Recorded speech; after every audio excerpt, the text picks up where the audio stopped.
Good evening. I'm calling the regular meeting of the University Place City Council for Tuesday, September 21st, 2020 to order. We are conducting our meeting remotely in compliance with the special Open Public Meetings Act rules issued by Governor Inslee's emergency order. City Clerk, can you please conduct the roll call? Yes, Mayor. Councilmember Figueroa. Councilmember Figueroa present. Councilmember Keel. Councilmember Keel present. Councilmember Pro Tem Lee. Councilmember Pro Tem Lee present. Councilmember McCluskey. Councilmember McCluskey present. Councilmember Fleming. Councilmember Fleming here. Mayor Pro Tem Worthington. Mayor Pro Tem Worthington present. And Mayor Belisi. Mayor Belisi present.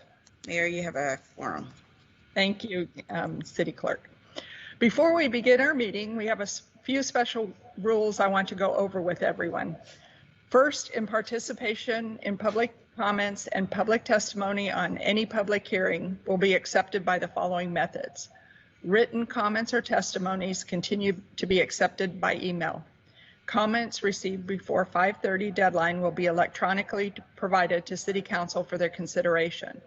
2, subject to technological limitations, the Council will also accept telephonic comments or testimony by calling the number listed on the agenda, 1-509-342-7253, using conference ID number 971-832-580#.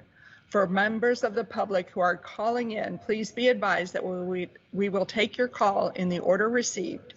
To ensure order, your microphone will be muted until you have been recognized to speak. You will be recognized by the last 4 digits of the telephone number you are calling from. At that time, we will ask you to unmute your microphone by pressing *6. Secondly, council members, as with our other previous remote meetings, we will continue to use the red robin method in the sequence showing in the speaking and voting chart our city clerk has provided each of you to ensure order of our meeting and that everyone has a chance to speak. With that, may I ask Council Member Pro Tem Lee to lead us in the Pledge of Allegiance. Yes, Madam Mayor. I pledge allegiance to the flag of the United States of America and to the republic for which it stands, one nation under God, indivisible, with liberty and justice for all. Thank you, Council Member Pro Tem Lee. At this time, I would like to call for a motion to approve the agenda as submitted.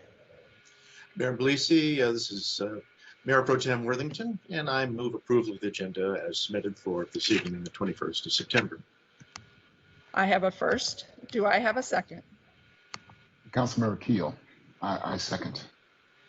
Thank you. I have a first and a second. Are there any objections to the agenda as submitted? Hearing none, the agenda is approved as passes unanimously.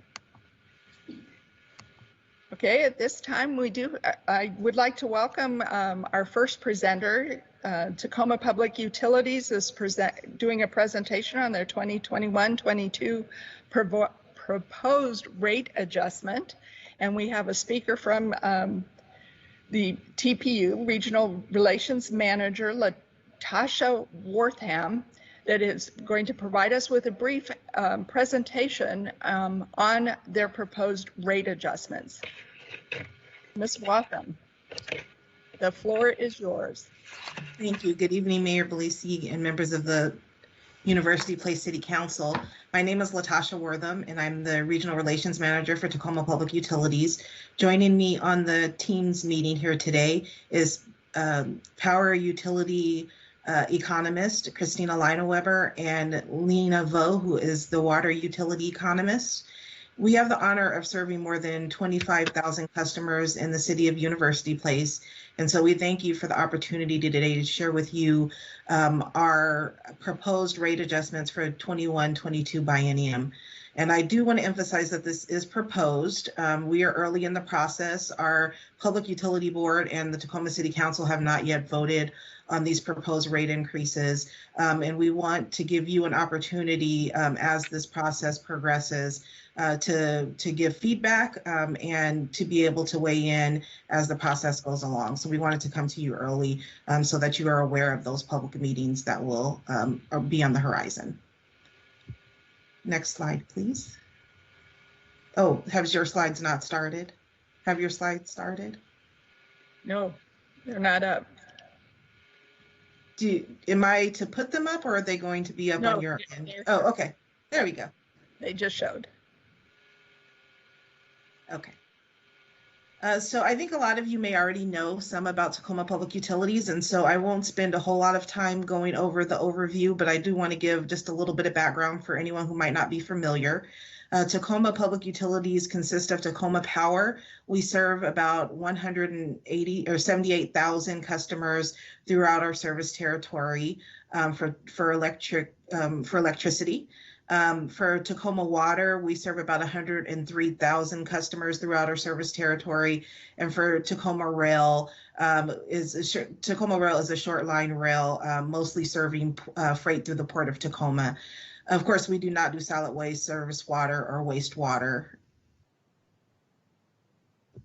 We are a cost of service utility. That's the slide we're on there.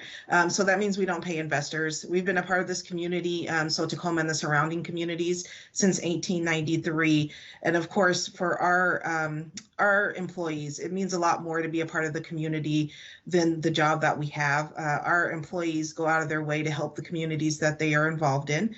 So last year alone, our employees donated over $381,000 in money and goods to local nonprofits, as well as volunteering over 1,800 hours to local nonprofits. And so we are very proud of that. We're also very proud to have an award-winning United Way team. We continue to have the largest publicly run campaign of all public agencies in Pierce County. And so we're very proud of what it means to be a part of the community that we have been since 1893. TPU is led by a 5-person utility board, the Public Utility Board. Those board members are appointed by the mayor of Tacoma and confirmed by the Tacoma City Council. Jackie Flowers is our public utility director, and she was appointed in 2018. Again, while we are led by our 5-member board, the Tacoma City Council does have jurisdictions over part of our operations, and that includes the biennial rates, which you're hearing about today.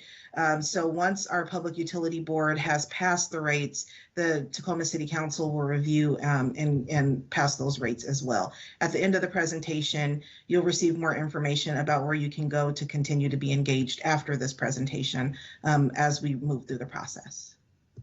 Next slide, please. This is an overview of our service area. So of course we serve both power and water inside the city of Tacoma. And then we also serve University Place, Faircrest, Lakewood, Fife, and then JBLM, and lots of surrounding areas. And for water, we also serve areas in Puyallup. And you can see that our service area is quite large. Also on this map, you can see that where our dams are located.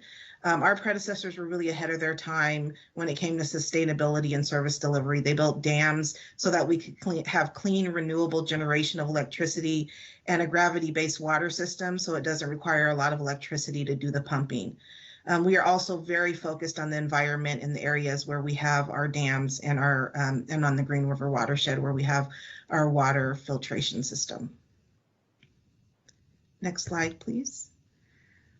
TPU is committed to equity in our service delivery. Our employees are applying an equity lens to all of the programs and services that we provide. The goal is for everyone to access our programs and services without an extra burden. TPU is also committed to equity when it comes to our workforce by hiring, seeking and hiring and retaining employees that reflect the community that we serve. And we're also committed to equity in community and stakeholder engagement. That includes reaching out to policymakers like you all today, employees and community members in our service area to provide the opportunity for engagement on services, rates, and other programs of the utility. We also are enhancing our communications in multiple languages so that we're inclusive as possible with all those that we serve. Next slide, please. This is a little bit about our portfolio. Tacoma Power resources are that are carbon free. So we're one of the cleanest utilities in the world. Our long-term strategic plan is very important for the utility. Our goal is to keep rates as low as possible so we carefully manage our assets and finances. To deliver quality, reliable power and water services, we need facilities to generate electricity and deliver clean drinking water. And so we own over $2.5 billion in assets. And we prioritize smart facility maintenance and management to keep costs low. We make sure that we get the most lifetime value out of our infrastructure like pipes, power lines, and railroad tracks. Because we value fiscal management and we have the history of doing it well, we are able to borrow money at the lowest possible rates when we need to. We pay for new infrastructure with low interest bonds, which helps us to stabilize our rates. And of course, as I mentioned before, we value being good stewards of the environment and protecting our wildlife and fish around our hydro projects and in the Green River watershed. When we talk about the principles we use for rate making, our Public Utility Board has strategic directives, and one of those is TPU values planning gradual and consistent utility rate changes that are stable and predictable over the long term and avoid sudden or large changes within customer classes. We do everything that we can to keep costs fair throughout our area, and we charge only what it costs to serve each customer. Next slide, please. We recognize that right now, like everyone, many of us are struggling and having some impacts because of COVID-19. And so the question of why would we do rate adjustments during this time is a valid one. As previously stated, it is our goal to have consistent and stable rates over time so that we don't have large increases to customers. With inflation and cost of operating the utility increasing, if we don't adjust rates yearly, it is likely that we will have large increases next year and in subsequent years in order to continue to charge customers what it costs in order to operate the utility.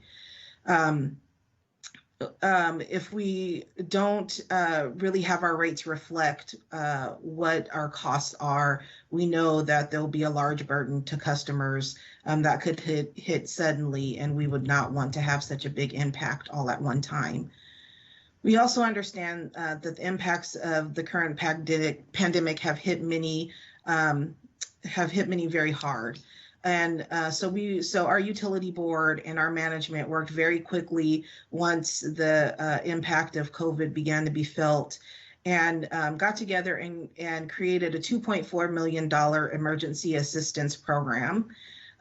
We have to date given out $1.9 million in emergency assistance for those who have been impacted by COVID. And we have given over $109,000 to about 750 residents of University Place. If there are folks who need assistance, we do encourage them to log on to mytpu.org/emergency assistance or call our customer service line to apply for funding. As mentioned, the rate increase will pay for inflationary costs and operating and capital expenses. TPU takes very seriously keeping rates as low as possible. However, to continue to provide quality and reliable service, we invest in technology projects to continue to modernize our infrastructure, services, and programs. We must follow state and federal regulations for fish and environment and safety. And now more than ever, I think we all know, since we're operating in a virtual world, we want to ensure that our customers' information as well as the utilities information is secure. And so we are continuing to invest in cybersecurity measures. All of these measures really feed into the cost for our 2021-2022 biennium. Next slide, please. And so while this says residential rate here, it really is across all of our customer classes. So for both commercial and for residential, we will be proposing a 2% rate increase for all customers. And so for a power customer in 2021, that averages out to $1.84 per month. And then in 2022, $1.88. And then for water customers, that 2% increase is about 95%, or I'm sorry, 95 cents a month on their bill in 2021 and 98 cents a month in 2022.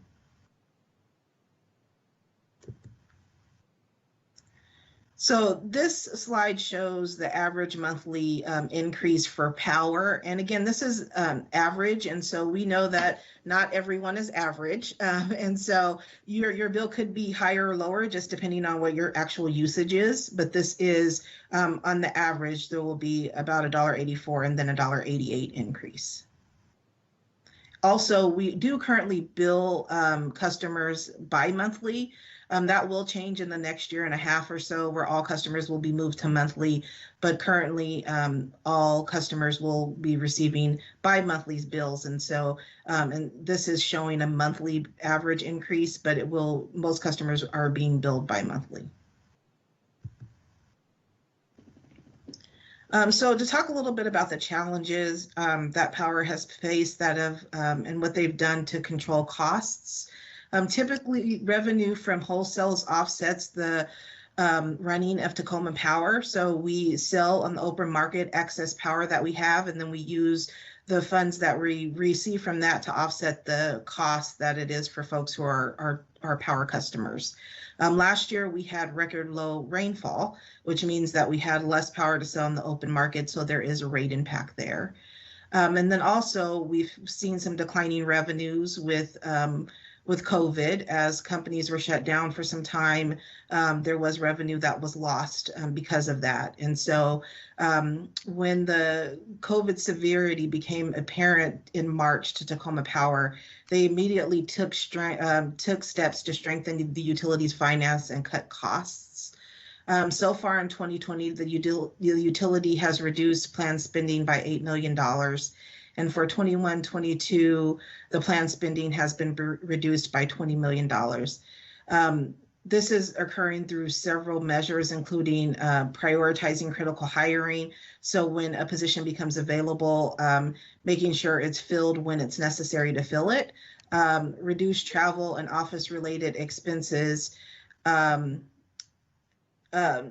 office-related expenses, and that's mostly due to part of the workforce moving to virtual workforce. And then also delaying or canceling infrastructure projects where it's possible without jeopardizing critical service levels. This shows Tacoma Power captured compared to some of our larger utilities in the region. So you can see that even with our proposed rate increase, we would already still be below what is currently being charged monthly from some of our regional utilities that are of the same size. And most of them have not yet announced what their adjustments will be for the coming years. So we will continue to remain some of the lowest rates in the region. This is the water bill, and I'm sorry, this slide changed a bit when we, as we said, these are proposed, so things have been a bit in flux. So I apologize, but the point is that we will be increasing actually 95 cents, and then 98 cents in 2022. Again, this is being shown as a monthly bill, but we do bill bi-monthly on that. And then for water, some of the same issues that you heard about for Tacoma Power, the inflationary costs. And then with COVID, both Tacoma Water and Tacoma Power has a revenue impact because they have taken some funding and given it towards emergency assistance for people who are in need during COVID. And so that also has a revenue impact. And so again, in order to be sure that they are doing everything that they can at Tacoma Water to keep costs low, they are deferring capital projects. so that we are sure we're doing the right projects at the right time, that the timing makes sense. They are the long-term financial planning, so balancing our use of reserves, so the current resources we have in reserves and our active debt. And then also prioritizing critical hiring, being sure that the utility is right-sized for efficiency and maintaining quality. Again, with Tacoma Water, we have some of the lowest rates in the area. You'll see that the city of Puyallup is a little bit lower. While we have that there, their water system really is not even close to being as large as Tacoma Water's is, but we wanted to just have, so that you know in the area what the water rates look like. We are closer to the city of Bellevue or the city of Seattle in terms of size. And so you can see that we remain among the lowest there.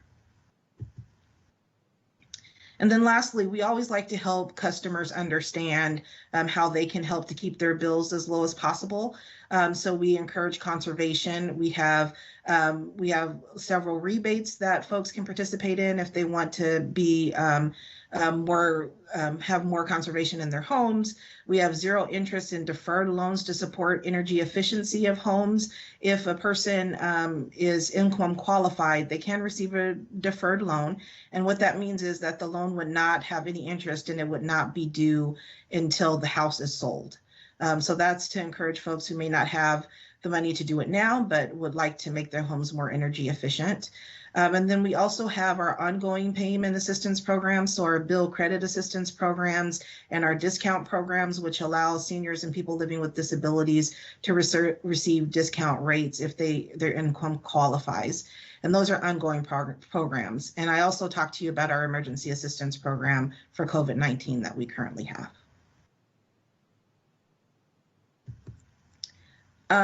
And so we are hoping that you all might want to be involved, or you might pass on to your constituents who may want to be involved in our rate process.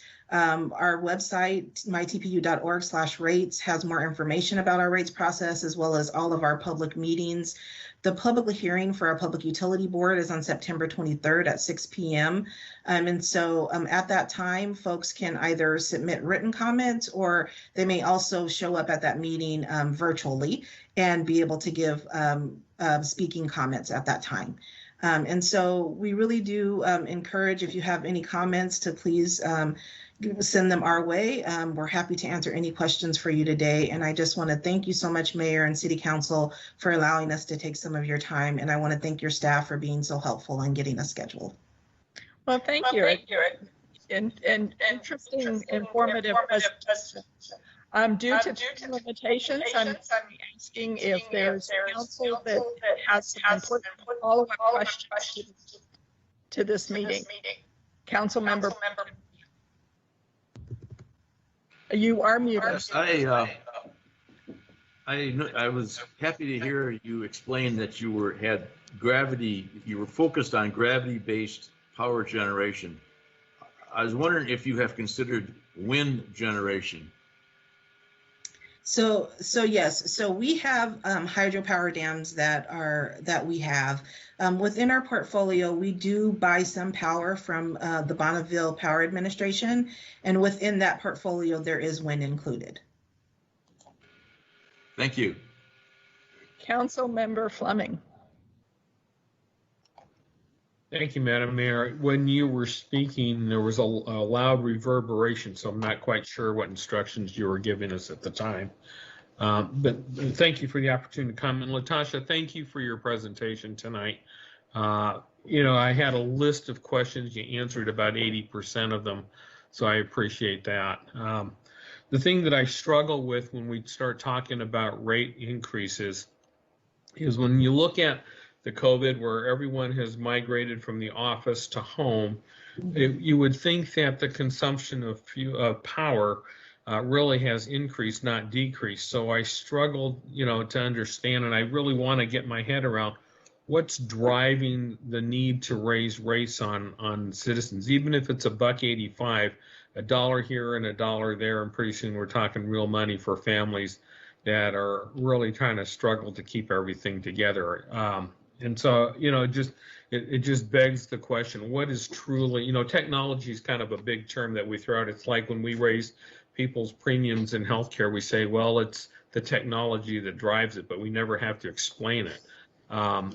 In power and utilities, I often wonder what drives that cost. So, if you have an answer, I would love to hear what's driving it. But Sure. but the other piece, Latasha, this is a very kind of a sensitive one that I'm going to say, but I'm going to put it out there for what it's worth, because the former mayor of Tacoma addressed one of our neighboring cities one time as a hamlet of Tacoma. I noticed on your map tonight that you showed all the cities in Pierce County, and University Place was actually listed as South Tacoma. I just want to state for the record, we're not South Tacoma, we are University Place. Our mayor pointed out last week that we were celebrating our 25th year as a city. So I think the city deserves to have that recognition when we're printing maps about our communities on there. So I'll leave it at that, and Thank you, I hope that you'll Councilmember. make that correction. Absolutely. Thank you for that feedback, and we will make that correction on the map. I will see to it personally that happens. So that's the first thing. The second thing is I do want to answer your question about driving costs. So yes, folks are staying home. The issue though that we ran into is when COVID first hit and all of the industrial workforce shut down, they actually are much greater power users than folks are using at home. And so it actually caused us to have a big hit all at once. But I actually want to bring in Christina Lina-Weber, who is our power economist, and she can answer a little bit more about what goes into rates, because it's actually very complicated, as I know you all know. Yes, so to reiterate, first of all, Latasha's answer to the first question, a lot of people as residential consumers only think about the residential usage of power, but the average commercial user uses about 50 or 60 times more than the average residential user. Just even if people turn on everything in their home all day, it isn't near enough load to make up for one large commercial facility that shuts down for a period of time. So we're definitely dealing with that. We're also dealing with some stuff that happened in 2019 from our revenue side, which was a very dry water year. And we actually usually in most water years have more power than we need to serve our customers. And so we sell that on the wholesale market, and we take that wholesale revenue and use it to offset rates. We had record low stream flows last year. It's what we call a critical water year. And so we came into this COVID situation with much lower cash balances than we anticipated in our long-term financial planning at the beginning of this current biennium.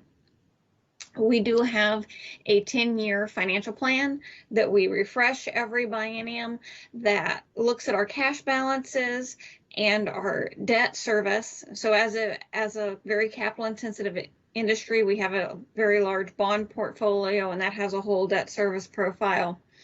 And we have to make sure we have enough cash and enough debt service coverage to keep up our ratings and to manage that profile. We have a 10-year plan for that, and we came into the COVID situation in a weakened state due to the critical water year in 2019. So part of the increase is to manage that and to get our cash and our debt service coverage levels back up to those ratios needed to meet our 10-year financial plan and continue with our financing program. With that said, I would probably I have two comments, and then I'll pass it off to someone else. One is COVID has redefined what I call the new world and how we do business, especially when we look at, as you pointed out, large commercial businesses versus people being at home. And I think as we emerge from this, most businesses are realizing there'll be more work at home and less work in the commercial industrial areas. And so I hope that we don't find ourselves down the road trying to make up for those losses of buildings and businesses that no longer exist. again, on the residential's back. It's just kind of a comment. The other, there was a second piece that you made. Oh, you said, when times are bad, and the water flows low, the rates go up to compensate. I hope that when we start having some bonus rainfall somewhere along the line, that TPU may consider, again, giving the citizens a little break and reducing their rates. I've never seen that happen, but maybe if we're going to raise them when things are bad, maybe we ought to give them a break when things are good. That's all. Thank you. All right. Well, I want to thank both of you for being here at our meeting this evening and for providing us with some useful information. And I'm sure that our staff would be able to help advertise the upcoming rates to our citizens in our newsletter that we send out, so that our community is informed of what to expect coming up in 21 and 22. That would be great. Thank you so much for allowing us to be here. Yeah, so thank you for being here this evening. We appreciate your presentation. Thank you. Bye-bye. Thank you. Bye-bye. Okay, at this time, we have another presentation from David Swindell, our Director of Planning. He's going to hopefully do a very brief update presentation on the Housing Action Plan status report. Mr. Swindell, the stage is yours. Thank you very much, Madam Mayor, members of the City Council. This is a short, brief presentation on the Housing Action Plan. Next slide, please. Just as way of background, the Washington State Department of Commerce received $5 million in 2019 legislative session to provide grant funds to local governments for activities to increase residential building capacity, streamline development, or develop a housing action plan. We have chosen to develop a housing action plan, and as required by the legislation, we will focus on possible future actions that would encourage construction of affordable housing and market rate housing in a variety of housing types and prices. The deadline for doing the plan is June 30th, 2021. However, we plan to have something ready for adoption by May of that year. The process itself will not result in any comprehensive plan policy or development regulation amendments. However, the project will inform us and provide recommendations and possible actions that we can consider taking in the future. Next slide. The requirements of the Housing Action Plan is to quantify existing and projected housing needs for all income levels, including extremely low households, and with documentation of housing and household characteristics, including cost-burdened households. To develop strategies to increase the supply of housing and a variety of housing types, to analyze the population and employment trends, and consider strategies to minimize displacement of low-income residents resulting from redevelopment. We need to review our current housing element and evaluate the success that we've had in attaining our planning and planned housing types and units, our achievement of our goals and policies, and implementation of our scheduled programs and actions. We need to, of course, provide public participation and input from community members, community groups, local builders, local realtors, nonprofit housing advocates, and religious organizations, and include a schedule of programs and actions to implement those recommendations of the Housing Action Plan. Next slide, please. So there is a relationship to the Growth Management Act, Vision 2050, the countywide planning policies, and the University Place Comprehensive Plan. Broad housing requirements are outlined in the Growth Management Act, and then on a regional schedule or area, including housing, is through the Puget Sound Regional Council's Regional Growth Strategy, often referred to as the Vision. Puget Sound Regional Council is currently in the final stages of adopting Vision 2050, which looks to provide a framework for growth out to 2050. The city also participates with the Pierce County Regional Council on development of countywide planning policies. These countywide planning policies provide a framework for meeting the requirements of RCW and implement the broader policies that are developed in Vision. And our comprehensive plan will be required to be updated in June 2024. The city will be planning for growth out to 2044 during that process. The elements and objectives of the Housing Action Plan are directly linked to and will help us support implementation of growth and housing strategies required under the Growth Management Act, and should provide a helpful tool as we embark on planning for the next 20 years. Next slide. The timeline for the project, we've already pretty much completed task number 1. We had a kickoff meeting with the consultant and produced a project charter. The project charter pretty much outlines what the expectations of the project is, identifies the various roles for both the city and the consultant, looks at any problems or that we might expect, and define expectations, and includes an existing document analysis. The second task will be the public engagement plan, which we are currently developing. Of course, it's going to be a little bit more challenging now that we have COVID or in COVID. We'll be relying on surveys and virtual meetings. And we will also institute a dashboard on our website to keep people informed of the progress of the Housing Action Plan. The third task is to do a housing needs assessment. There is a secondary consultant on our team, Eco Northwest, and they will be providing that assessment for us. And then the primary consultant, LCD, will draft a housing action plan. We will have 2 stakeholder meetings. We have established a small group of stakeholders, and we'll be asking them to meet virtually twice, once in October of this year and then again in February of next year. And finally, they will come up with a final housing action plan, and that will go through the City Planning Commission for a recommendation to the City Council at the mid to latter or middle of next year. Next slide, please. So far we've executed a contract with the Department of Commerce. We've selected and hired a consultant. We've approved the project charter, which I described earlier.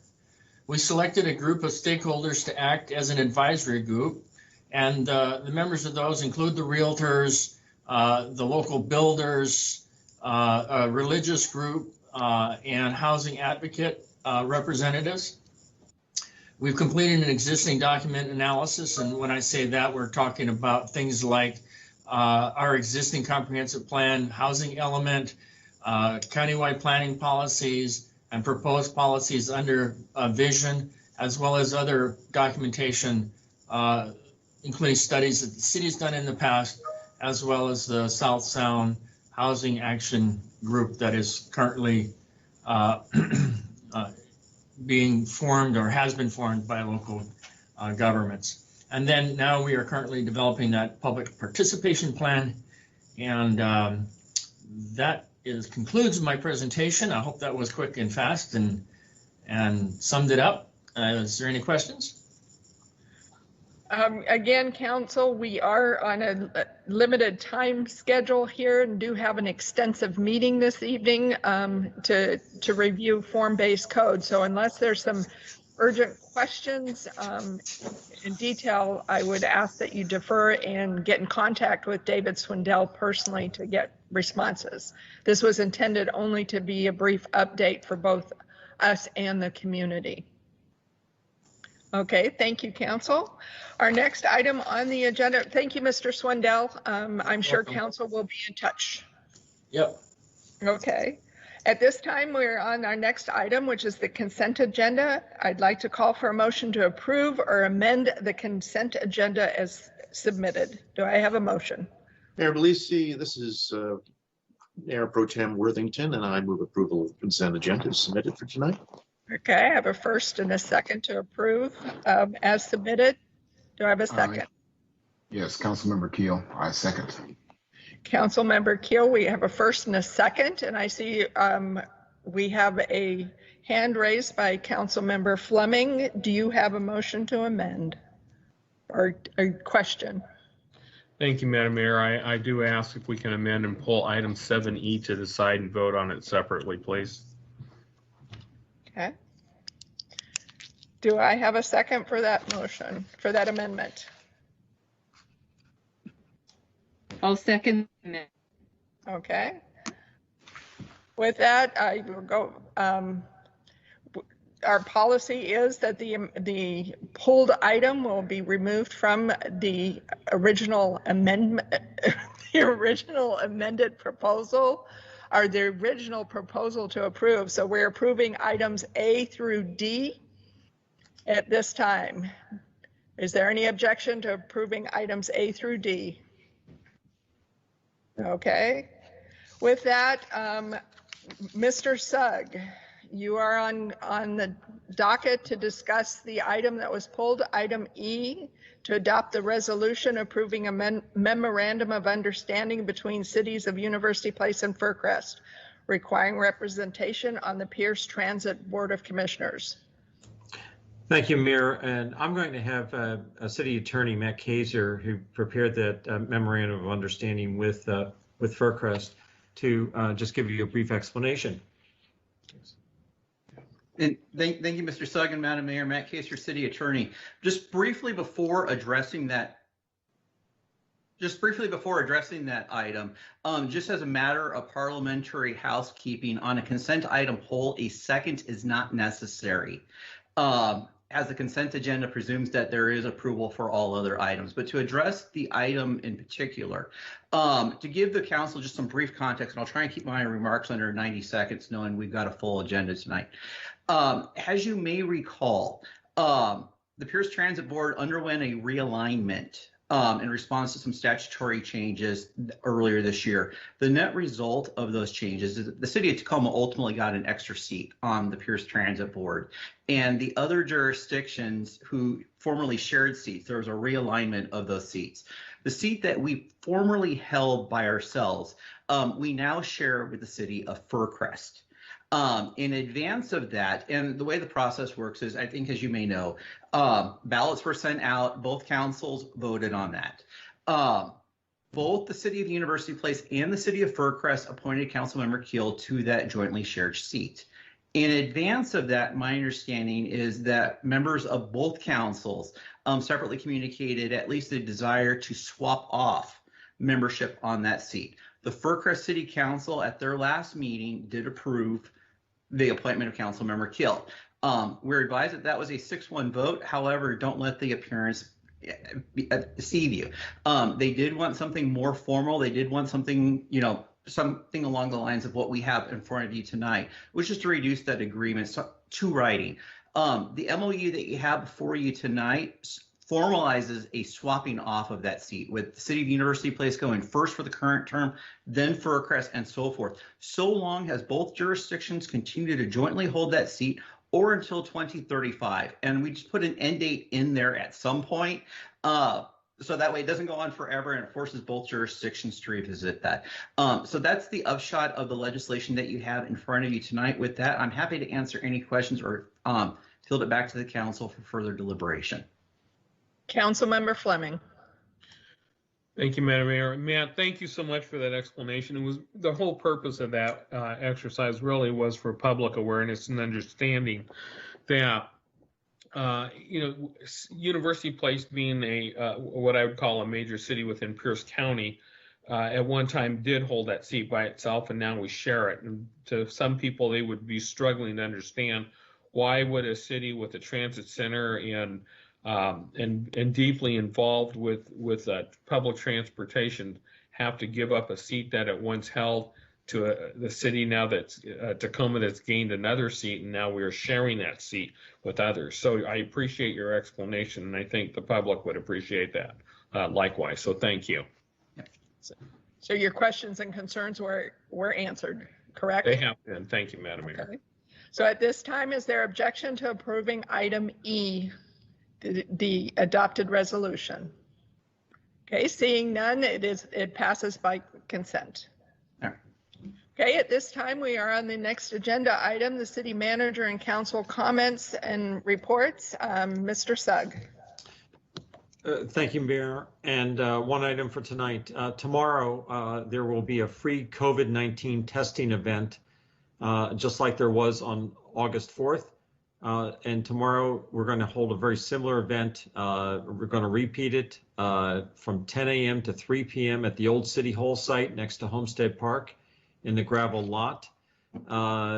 As you remember, the testing event on August 4th was a tremendous success. More than 500 tests were conducted. I believe close to 550 tests.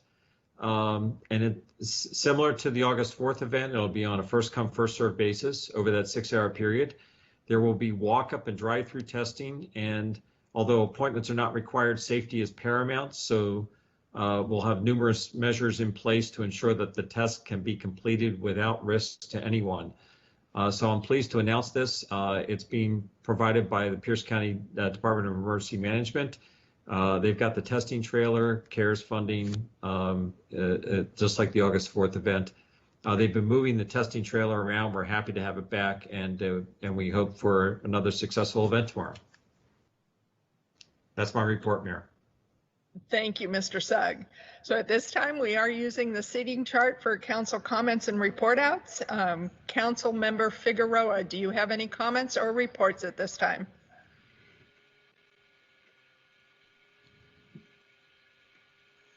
Council member Figueroa, if you're talking, you have your mic muted. Okay, I'm back. So yes, I do have a comment, and it's based on the city manager's report. And so I have a question for Mr. Sugg, and that is, I have like 3 questions. One is, what is the normal turnaround time for people to get the results of their test? I've heard all kinds of rumors. It takes weeks, days. I mean, what is it? That's a great question. And as I recall, it's somewhere between 2 days and 5 days is the turnaround time on those test results. I don't know if that's changed. That's what I recall. I don't think it's any earlier than 2 days. I think somewhere between 2 and 5 days. And I don't know if anyone else has any more better information than that. So. And the other question would be, what is there a criteria by which they get tested? Like they have to, like, they're ready to go on a trip, or they need it because of the job, or is it just because somebody wants to know? It's the latter. There is no pre-qualification. Anyone can get a test. You don't need to have symptoms. You don't need to present any documents. You can just show up and get a test. Yes. And do you necessarily have to live in UP to go to the UP testing sites? No. This anyone can make access to the test. First come, first serve. Again, there is no pre-qualification of residency on this. Last question, and thank you for your patience, is can a underage, meaning under 18, person come in and have themselves tested without a parent's permission or a parent being with them? That I can't answer, Councilmember. I'd have to get that information for you. I don't have that answer to that. Okay, thank you. Thank you. I have just been reminded by our attorney, Matt Kaiser, that I forgot the public comment portion of our agenda. So I would like to say that as of 5:30 this evening, we only received one email from a resident, Lynn Rainey. Each of you received copies of that email in your inbox. So I highly suggest and recommend that you read that email at this time. We do not have any public here waiting in line to speak publicly to us. So with that, the public comment portion is taken care of finally, and we are on to council comments. So Javier Figueroa spoke. I am now on to Council Member Keel. Do you have any comments or report outs? Thank you, Mayor. I have nothing for this evening. Okay. Thank you. Councilmember Pro Tem Lee, any comments or report outs? You need to be unmuted. You need to unmute, Mr. Lee. The council member Pro Tem Lee, I have no comments. Okay, Councilmember McCluskey, any comments or report outs at this time? I have no comments at this time. Thank you, Mayor. Thank you. Councilmember Fleming, any comments or report outs at this time? I have none, Madam Mayor. Thank you. Thank you. Mayor Pro Tem Worthington, any comments or report outs? Mayor Bellisi, Mayor Pro Tem Worthington, yes, I do have a report out. I'll try and make it brief though, but as you may recall, I served on the Rainier Communications Commission, and several other council members have preceded me in serving that on that as well. I wanted to pass along that the commission belongs to the National Association of Telecommunications Officers and Advisors, NATOA, as we fondly think of it. And the agency recently receives a series of awards, 15 awards, actually, nationally recognized awards on various productions that were done, and we applaud that. Wanted to add that 3 of those were specific to University Place, and we were noted for for the production of the University Place National Night Out last year, the public affairs program, University Place State of the City, and the interview talk show format that was done with regards to what was it called? Oh yes, Imagine 2045. So all of those 3 were some of the things we received. But the real crown to the day was when Pierce County TV received the NATOA Station of the Year Award. So apparently we've come in second before several times, but it's the first time we're #1, and I couldn't pass up the opportunity to let the world know about that. So thank you very much. That's my report. Thank you, Mayor Pro Tem. At this time, the only report outs I have in the world of COVID is a lot of meetings and so forth are canceled and virtual. And since our last meeting, the only virtual meetings that I have attended on the behalf of the city is the South Sound Alliance. We had an opportunity to receive a presentation from Dr. Ali Maderas from UW on some data and statistics for employment purposes that he was presenting to the group to just kind of show us what COVID has done to our employment in our communities in the South Sound area, what jobs, et cetera, have had the most unemployment numbers, which ones have the most want ads, et cetera. And the hope is that we can set up a plan moving forward on how we can potentially recover faster from COVID, as well as look at potential disaster planning in the future, what jobs are most impacted by such a disaster, and then maybe look as a region on how we might reconfigure or rethink our employment options and how we can outreach to our citizens. So this might be something that we might want to discuss in the future as we're looking at our economic development aspect in the city, either during our January retreat or as a study session after we finish the budget process for long-term planning.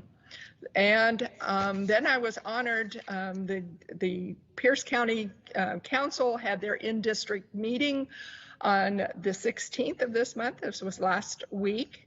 And so I was honored along with the mayor from Fircrest, Hunter George, as well as the mayor from Tacoma, to provide a presentation and welcome the council virtually to our cities, and gave them basically an update on the status of University Place and how we have done our COVID planning, as well as how we've taken care of our CARES dollars and gotten them out to the community. So hopefully the next in-district meeting will be an actual meeting in our new City Hall facility. Since the last time an in-district meeting was held in University Place, we were still at our old at our old chambers, and so the council hasn't had an opportunity to see our new digs, as they say. So with that, that was all my council update to provide to you and the public. So at this time, we're going into a study session.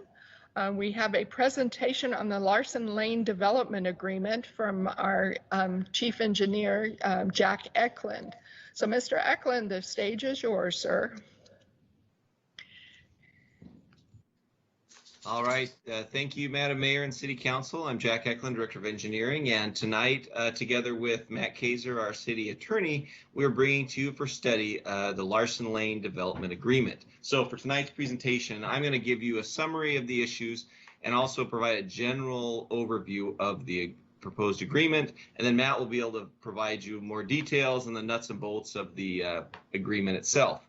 So as you may recall, Larson Lane is the project in which we're proposing to build a parallel street to Bridgeport Way, serving the commercial properties along the east side of Bridgeport. This project would run from 35th Street out to the connection, the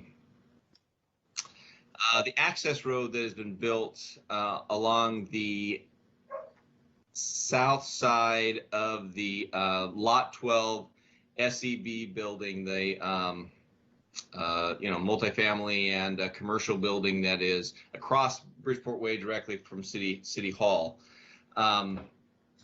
So now, in order to build the project, the city would need to obtain a roadway easement from the Chambers Bay Professional Center located at 3560 Bridgeport, and that's that office building that is just to the north of the SEB building. So they're right next to each other, and on the screen you can see this is a blow up of the area basically between 35th and that office building. So the area that we would need to, the roadway easement area that we need to obtain is located across the back parking area of the office center. Now, in order to build the street, some of the parking they have back there would need to be eliminated, which is the heart of the problem that the agreement is addressing. How do we both accommodate the city roadway needs and the needs of the parking needs of the center? And we believe the agreement that's before you provides a win-win solution for both the city and the property owner. So there's a few ways that the agreement is addressing both the roadway and the parking issue. The first is, so currently the city owns the two parcels immediately to the north of the center. Now, this includes the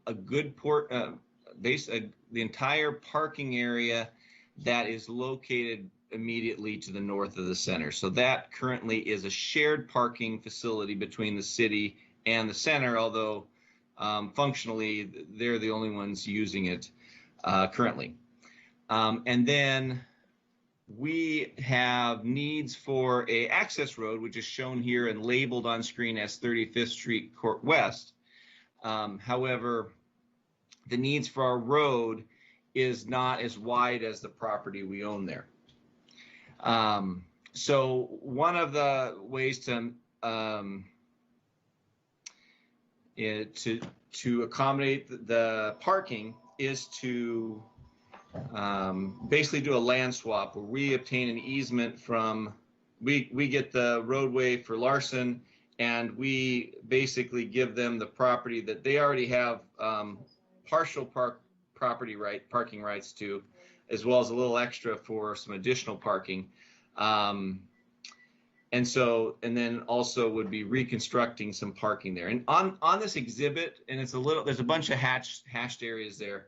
The parking that they would be losing is basically currently, you see where the yellow part that says Larson Lane, immediately to the west of that right now is a row of 90-degree parking. So there's quite a bit of parking currently back there that would need to be taken out with the construction of the road itself. Another deal we're looking at, though, because the amount of parking that new lot or the expansion of the lot would be able to accommodate still doesn't quite make up the amount of parking that was lost on the side. So the other solution we've looked at is, instead of acquiring the property fully as a roadway easement, we would acquire the yellow hatched area as a roadway easement.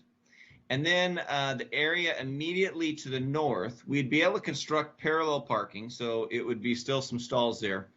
And we have that hatched as like a scion diagonal hatching there. That portion would be just a pedestrian and utility easement. And so the parking rights for those stalls would still be retained by the development. So they would have control of those parking. Ultimately, we would be able to provide public parking in some of our other areas if we needed it. We still have some additional width on the other side of the 35th Street court, and also could provide some along the east side of Larson if we needed to, in conjunction with the development of that corner lot. So anyway, so the gist of the agreement would be, we would transfer that green hatched area to the center, the parking, the office complex. They would transfer both the yellow dotted area as well as that as a roadway easement, the blue hatched area as a pedestrian and utility easement, and then all the purple hatched area would also be transferred to the city for a construction easement, so we could build the needed connections. Another one of the concerns, you might ask why we would have that as we wouldn't have a pedestrian easement on that side. So one of the concerns of the office center was because it is fairly tied up to the building, is to have a lot of general public pedestrian access up and down. And so they would still maintain the sidewalk in front of their building as a private walk, and there would be some signage to indicate that there would be an end of public walk and then appropriate crosswalks to get across the street. So that helps address some of their concerns of keeping a little bit more privacy, and try to direct the pedestrians to either the west side of the street there, or up 35th Street to the 35th Street court up toward Bridgeport. Now this, we have looked at the general values of the both, the properties at hand, as well as the impacts of parking, of loss of parking, this and that.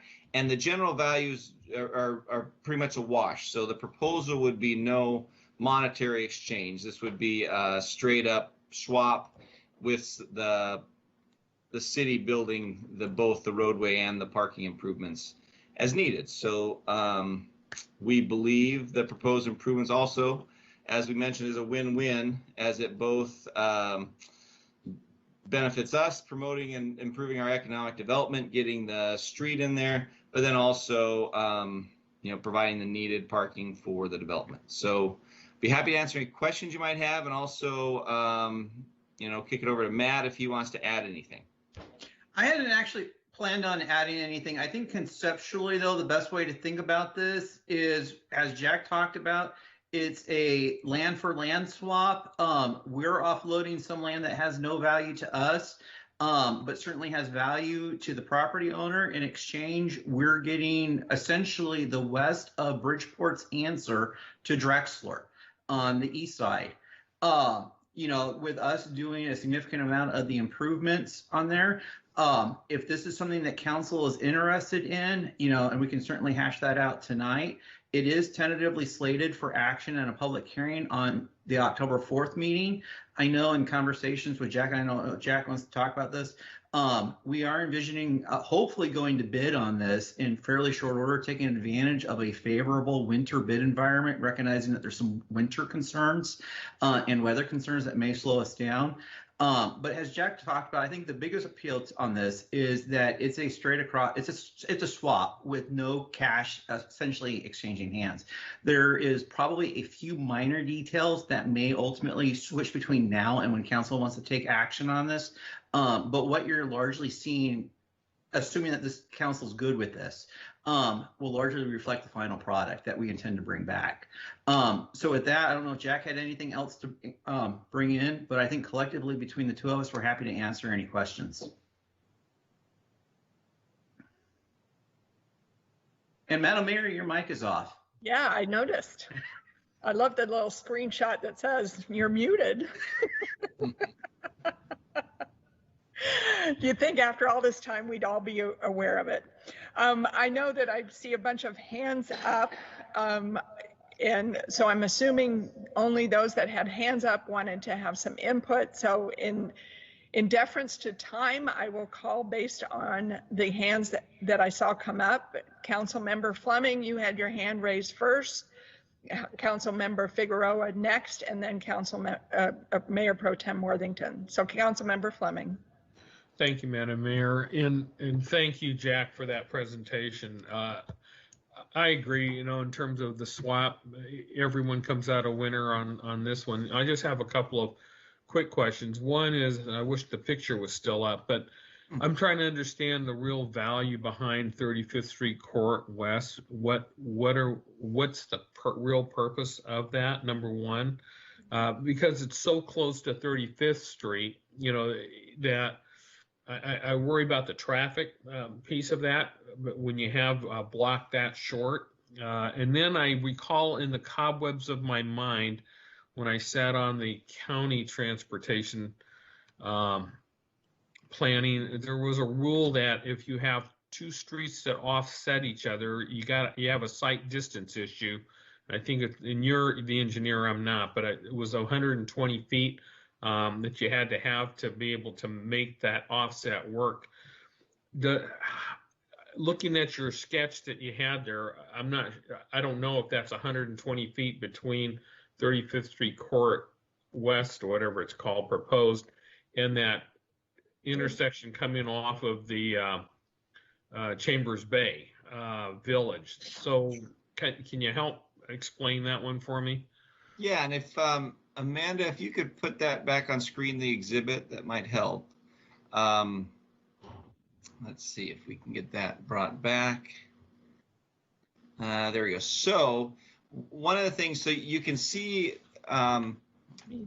the crosswalk in the lower, the lower half of the project on Bridgeport. That shows where the intersection for the Chambers Bay, Village of Chambers Bay is.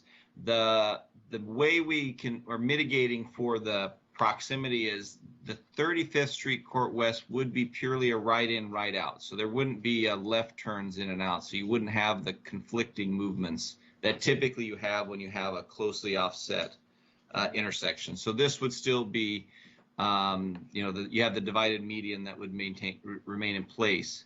The benefit of the 35th Street Court, it's a large, mostly it benefits our vacant parcel to the, they're on the north, to the north of the 35th Street, because 35th Street itself is super steep coming down and does not provide for a great access point in the mid block for that property.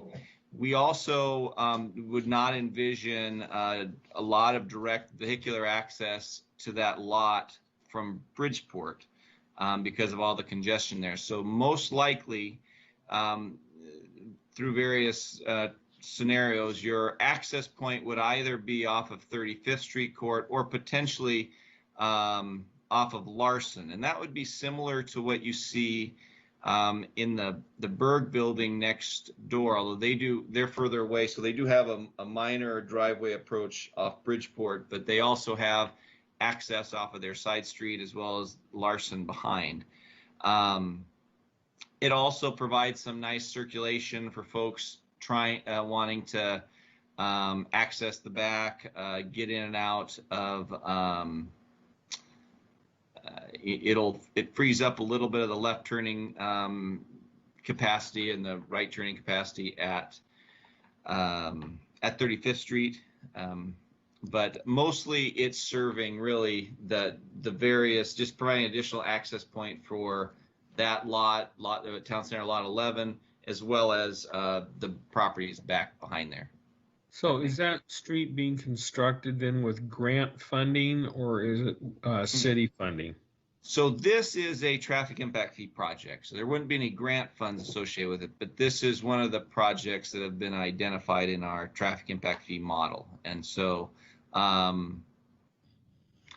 we do have, I guess there is some, so we have, it's traffic impact fee about a little over 50%. And then the remainder is, it is the LRF funding. So for the access kind of stuff. So that's.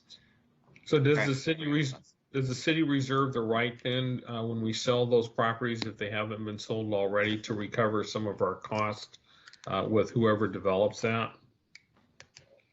The 35th Street Court was always in, because that's shown as, that was envisioned in the Town Center buying site plan as part of the development agreement as an access way there. So that was kind of contemplated in the development agreement. We aren't showing any improvements around that though, because those would be the responsibility of the development.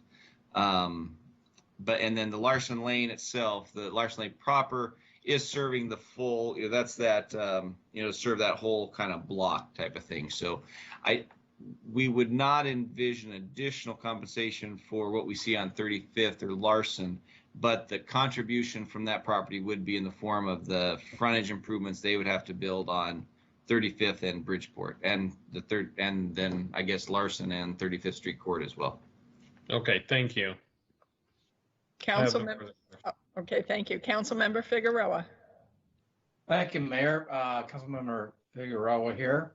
And can you put the map back up, please, Jack? I think Amanda, there we go.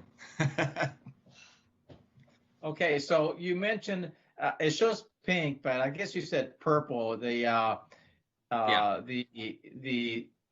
colored portion just east of the green Larson Lane. You mentioned that was the construction easement. Yes. So after construction, what happens to that property? So that goes back as private property there. And so what's that being used for? Because right now that will be just, just going to be parking again? Because I'm kind of confused here. Yeah, so that'll go back as parking for the development as well as their own pedestrian access. So they still need to have a sidewalk to serve the building itself. So the general is shown there. They're not losing any more parking. They still get the parking back that they had originally. On that side, the parking they're losing, that's not, you don't see here because the improvements are shown there. They had a full row of a 90-degree parking along that full backside, as well as up on the south side as well. So that parking would not get eliminated. That is largely the same. In fact, we wouldn't really be touching that too much. Mostly the construction easement is for make sure we have the right transitions between the road and their parking area. Okay, so we use that for construction.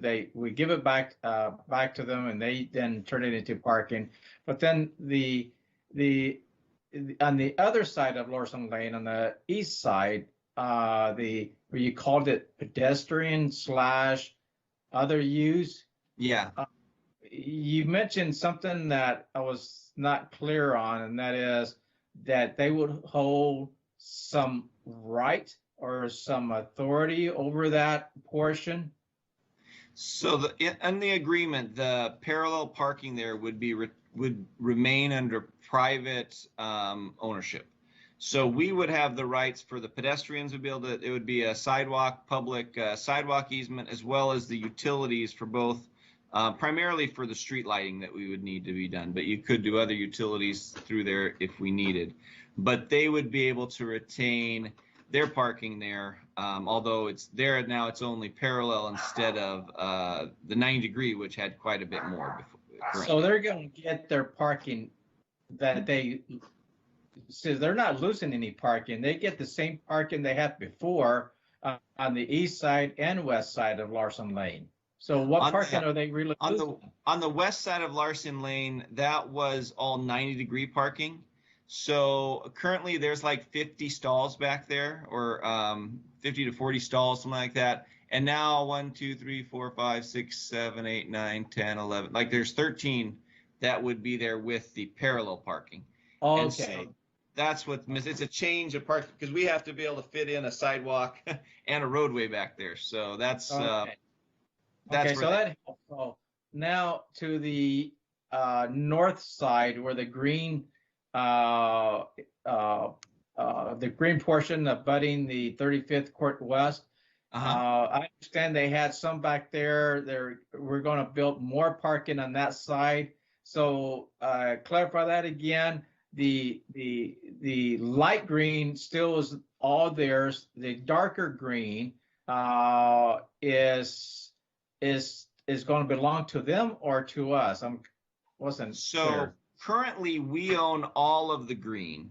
However, they have in that lighter area, they have actually in almost that entire area, they have, in fact, it is that entire area, they have shared parking rights through that area. So it's an encumbered property of ours. So we couldn't do anything with it other than have parking there. However, I guess they have parking and access rights. In the lighter green areas where their existing lot currently exists. So right now, those stalls are essentially there that they are using exclusively. However, legally, those are also, we have rights to those stalls as well. And so the interest of the property owner would be to convert those stalls, basically that whole area, to now their exclusive rights. So generally, the total number of stalls are a little bit less than what they currently have. However, now all the stalls that will be provided will be now their exclusive use instead of shared use. So that's where they come out ahead that way. So they'll end up with more parking than they started with. They will have more exclusive parking than they started with. I think the total number of stalls will go down a little bit, but they're okay with that because now they no longer have the risk of this becoming a shared parking lot on the side of the property. All that green portion would not be would not be available to the public whatsoever. Yeah, just for folks using their office complex. Okay. Okay, thank you. Yep. We would envision on the other side of 35th Street to build some angled parking or have the development build it when that lot 11 gets developed. But that's going to depend on the configuration of whatever gets developed there. Okay. Mayor Pro Tem Worthington. Thank you, Mayor Bellisi. And Jack, thank you also for the presentation and putting this all together. Appreciate that. Had a few questions and also, since we're building this with impact mitigation fee and LIFT dollars, there are no federal dollars in this project with regards to the public road construction. Yeah, no federal, that's for sure. Okay, yeah. Great. And then at the end of the day, what we're seeing there in yellow as Larson Lane West, is that going to be just regular standard public right-of-way, or is it something else? It's going to be a public roadway easement. We couldn't carve it up as just right-of-way because we can't do a dedication action that de facto subdivides property. They also have, if you look on the both kind of the other side of where the to the east of that last little pink area, they have a storm drainage detention system there that they need to maintain, and we didn't want to acquire that. And so that needs to be retained as private property as well. Okay. All right. I can appreciate why they need it, and I can appreciate why we don't want to have to maintain it for them. Okay. But that's leading to my other question. So if it isn't outright right of way, have we made a provision for public utilities to pass underground there for wet utilities? Okay. Yeah, so the yellow would have all the same rights as like regular right of way. So both roadway, utility, all that would be accommodated. And then in addition, in that blue hatched area, we also would retain utility rights in that area as well. Okay, and you had mentioned that was going to be for some overhead utility or lighting or something of that nature. So yeah, but they'd be underground. Yeah, lighting mostly. Yeah. Okay, great. And then I guess the last question I have on immediately south of 35th Street, Court West, is what looks like perhaps new sidewalk. And are we paying for that? Are they paying for that? Was that a development condition? So sorry, I have a barking dog here. So the question was the sidewalk on immediately to the south of 35th Court West. Yes, we would be building that as part of this to get that the sidewalk constructed. Yeah, and then we provide that pedestrian route up there, so that would be a part of our project to build. Yeah. All right. Thank you. I think that handles my questions. Appreciate that, Jack. Okay. I do not see any other council members wanting to ask questions at this time, but I would encourage you, if you do have questions between now and the time it gets on our agenda for consideration, to work with staff and email your questions, or else talk with them about that to get your clarification. I know how it is that sometimes after we've had a presentation, we think of something that we would like answered. So Councilmember Keel, are you raising your hand, or are you acknowledging that you can email some? I'm raising my hand, and I was going to not say anything, but just to say in the record, I'm not asking questions because I mean I've been hearing about this for a couple of years now, and so you know, even as my role as mayor, I was a lot more closer to all of the ins and outs, and nothing's changed. So I understand what we're doing. I'm supportive of it, and that's why I'm not saying anything. So okay, thank you. All right, not hearing any. I know that Mayor Pro Tem and myself will look to schedule this as soon as possible on our agenda for consideration. So look for it to come within the next couple meetings, or by next meeting. All right, so at this time, this matter is closed for study. We are going to go on to our next item, which is the alarm permit program. This is our second study. I understand that Chief Primo does have some updates and will be addressing the questions that we had at our last study session on this. So with that, I will ask Chief Primo to make himself known.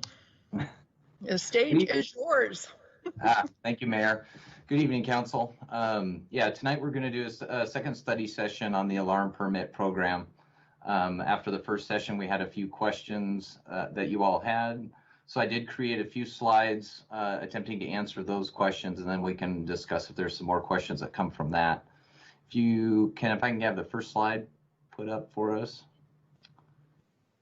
If you remember, one of the questions that we had was reference the number of frequent flyers, how many locations we had false alarms or alarm trips to addresses. So I looked at the 624 calls that we had in that time frame of the chart that I presented to you in the first session, and looked at each one of those to see how many times we responded back to the same location. So about half of the 624, 304, we only went there one time during that time frame. And then you can see as you go down, there were 70 locations. We had 2 false alarms. 27 locations had 3 false alarms, all the way down to 1 location had 9 false alarms. That location was a commercial business, which is, you know, most of those ones that get into that 7, 8, 9 range tend to be commercial locations, whether it's an employee error or a lot of times it's cleaning crews that are coming in at night, those types of issues. So again, just kind of giving you an idea of what the makeup of how many times we're going to repeat locations. Next slide, please. Appeals was another question. We do not get a lot of appeals. In 2019, as you can see, we had 2 appeals. Both of those were granted. In 2020, we've had 2 appeals. 1 was granted and 1 is still in process. One of the reasons I talked about at the last study session is we kept this alarm program in-house. We have not outsourced this to a third-party company to run all aspects of the program. And this is one of the examples of the reasons why. Our office manager runs the program. She reviews all the false alarm reports that come in that the officers generate, and she's able to kind of triage each one of those to see really if the homeowner needs to be contacted with a false alarm report. Also just contacts them a lot of times to see what the issues are and kind of get an idea of why the alarm went off to see if it's worthy of a false alarm notice. So that does help keep some of those appeals down because we're working with the homeowners right up front. Next slide. I think the cost is one of the biggest questions that we have. And so what I did is I tried to keep this formula as kind of simple and basic as possible. I looked at the operational costs of the police department. So with the asterisk there, you'll see that this is not the full public safety budget. So it does not cover courts or jail, animal control, or even administrative support. I strictly focused on operational related costs of the police department. So this is South Sound 911 services, you know, dispatching, records, the commissioned officer staff, those types of services. And then divided that by the total number of calls that we had in 2019 to get a cost of $307.53 per call for service. So that's the operational cost, just a general idea of what it costs per call that we respond to. Again, it's excluding all those other components of your public safety budget.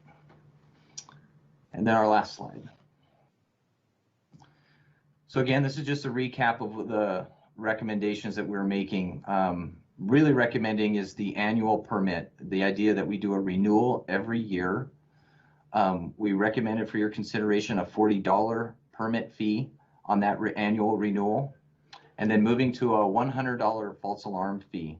Currently, if you remember, we have a tiered structure for our false alarm fees, with the first one being free. Then there would be a charge of $57 for the next one. The next one goes up to $86 and then up to $115, and that starts over every 6 months. It's a cumbersome system to try and manage a false alarm fee, keeping it consistent and flat at $100, and also getting away from the freebie up front. As you can see, there's a cost to the city every time we respond to a call. So the idea of giving a freebie, we're losing a little bit in that respect. So, and then finally, there's just a reminder that all this money is going back to the Public Safety Fund. Whether or not how we can discuss where we spend those things on public safety initiatives or additional staffing down the road, but again, it's the income from this program will be dedicated to the Public Safety Fund. So those were just the questions that I got from the last study session that I wanted to answer, and open it up for any other questions. Okay. Again, a reminder, we do have an extensive meeting tonight. So if there's some additional clarification questions, I'll take them at this time. Councilmember McCluskey, you had your hand raised. Okay, thank you. Thank you, Chief, and really quick, because I know time is of the essence here. So I'll just tell you all my questions at once. Okay. Okay, so you have the UP School District exempt from payment for the alarm fee. So I was wondering how many false alarms do they have at that site? And so if you don't know that right off, you can just send that to me in email. Okay. The second question is, is it the responsibility of the alarm company or the permittee to notify the city upon cancellation or on the transference of the home, upon sale of the home, or just if the things change in their life, if they want to continue the alarm or not? Who's the responsible party? So when the alarm is bought, and also the transference of the home. And then, what was the other one I had? Okay, right. The 1 and 2 failure to comply per working day is so there is so in in your documents, there was the ones that are already existing. And so you put them on a 30-day to come into compliance, correct? Oh, okay. So if they get a false alarm report, yes, we give them 30 days to respond. Is that what you're referring to? Well, the existing alarm users, we're going to give them notice in about 30 days to comply. Am I following that correctly? Oh, so if they have an existing permit, is that what you're referring to? Right. So everybody will get notice that they need to renew their alarm permit. Right. And they will be given 30 days to do that process. And it will be much easier now that we have the new system because they can go online to do that versus before it was done by paper. Mm-hmm. And so if they are outside of the 30-day, were you talking about having a fee per day? No. So then if they fail to do that, we'll send them another notice and put them on the non-response list, letting them know that since they have not renewed, we're not responding until they renew. Okay. All right. Thanks for the clarification on that. Yeah. And then to answer your other on the transfer thing, so we work with alarm companies directly as well, and that's built into the ordinance. So alarm companies notify us of any new subscribers, and then we send that homeowner a notice saying, we've been notified by your alarm company that you now have an alarm. Here's the city ordinance. You need to get a permit and give them information on that. If a homeowner leaves, the permit does not stay with the house or to the new homeowner. It's the responsibility of the new owner who has an alarm and has a company monitoring it to get the permit on their own. Okay. And then I'll have to get you the info on the school district. I don't know that off the top of my head. Okay. Yeah, I thought that was an outlier. All right. Thank you. Councilmember Keel. Great, thank you, Mayor. Councilmember Keel. So I just want to take a few minutes just to kind of walk through my thinking, because since our last study session and now, I mean, I did a lot of thinking about, the topic around false alarms and the fee and all that kind of stuff like that. And I just had to think through that and just want to share my thinking with council, just so you understand where I'm coming from. I appreciate that public safety staff has done and is doing a great job to make sure that we truly have a false alarm, right? And that's not the alarm where a homeowner hears a noise or something crashing in their house or something, and they really think something's going on, and they call 911 or they trip the alarm, and the police show up, and it was, the cat knocked over a vase or something. I mean, that's not a false alarm. Okay, that's something that we need to respond to. What I'm talking about is a real, just dumb, false, and we know them when we see them. And I think that's why you have the people doing the vetting of it, as well as the low amount of appeals, because people also know when they really have a false alarm. So I think that's really, really good. I understand the cost. We're saying that it's at $100, but what I'm getting at is that there's a real cost to the city when we have people doing work, right? And particularly around our police department, or any of them. There's a real cost of us actually putting that person in the job, doing the work with the equipment, with all the stuff, resources, and the time that we pay them, there is a real cost to us. And, you know, I have a lot of friends that say, you know, government, you guys, you know, you deal with funny money all the time. You need to be more like a business. And, you know, if you just did the real cost of everything, well, this is one of those opportunities for us to be like a business and say, this is the real cost for us to send an officer to someplace. And then we also have a real problem in our city with our just police in general, meaning we don't have enough officers, and people complain about that, and we don't have enough dollars. And every year we're 3% more behind around what we don't have for resources for officers. And then, so I'm not really in favor of setting up yet another system that we know that when we make a charge, we know that's not good, that's not the real charge. We're putting ourselves even further behind. And that's not being insensitive to our citizens. And I would really push back on anyone that would think that. That's where I'm coming from. That's not that. It's being responsible and actually charging what we know is our cost, because we haven't done that for 25 years, and that's why we're upside down right now. And I think that councils have not made, in my opinion, business decisions about what we're doing, and that has gotten us in some of these financial difficulties that we're in. And I don't want us to make another one of those. So I really like the idea of charging for false alarms, the real cost it takes for an officer, because if it's a false alarm and the officer's responding, now they can't respond to something else that might be even more important, right? I mean, we could have a real emergency going on, and they oh well, we got this other emergency happening, and now we got two emergencies, and now where do we go? But this is a false alarm.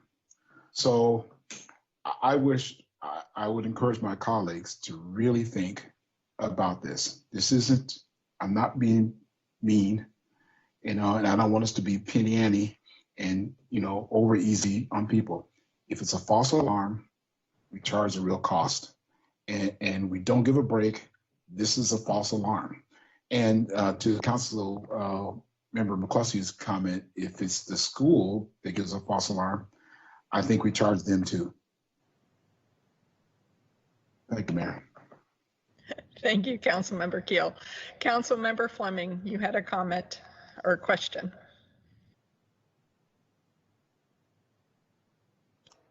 Thank you, Madam Mayor. Actually, I wasn't going to say anything, but I just wanted to get a clarification. Chief, you made a comment that caught my undivided attention when you said, if a person doesn't renew, the police won't respond. I'm looking for clarification. If a person doesn't renew for whatever reason, and only God knows what that may be, could be, and they have a real life situation going on at their home that could threaten life or property, your comment alluded to that regardless, the police would not come. I hope that is not what you're saying. No, that's not what I'm saying. I'm Okay. referring to alarm calls. So calls that would come in from an alarm company saying, hey, there's been a burglar alarm trip at this residence.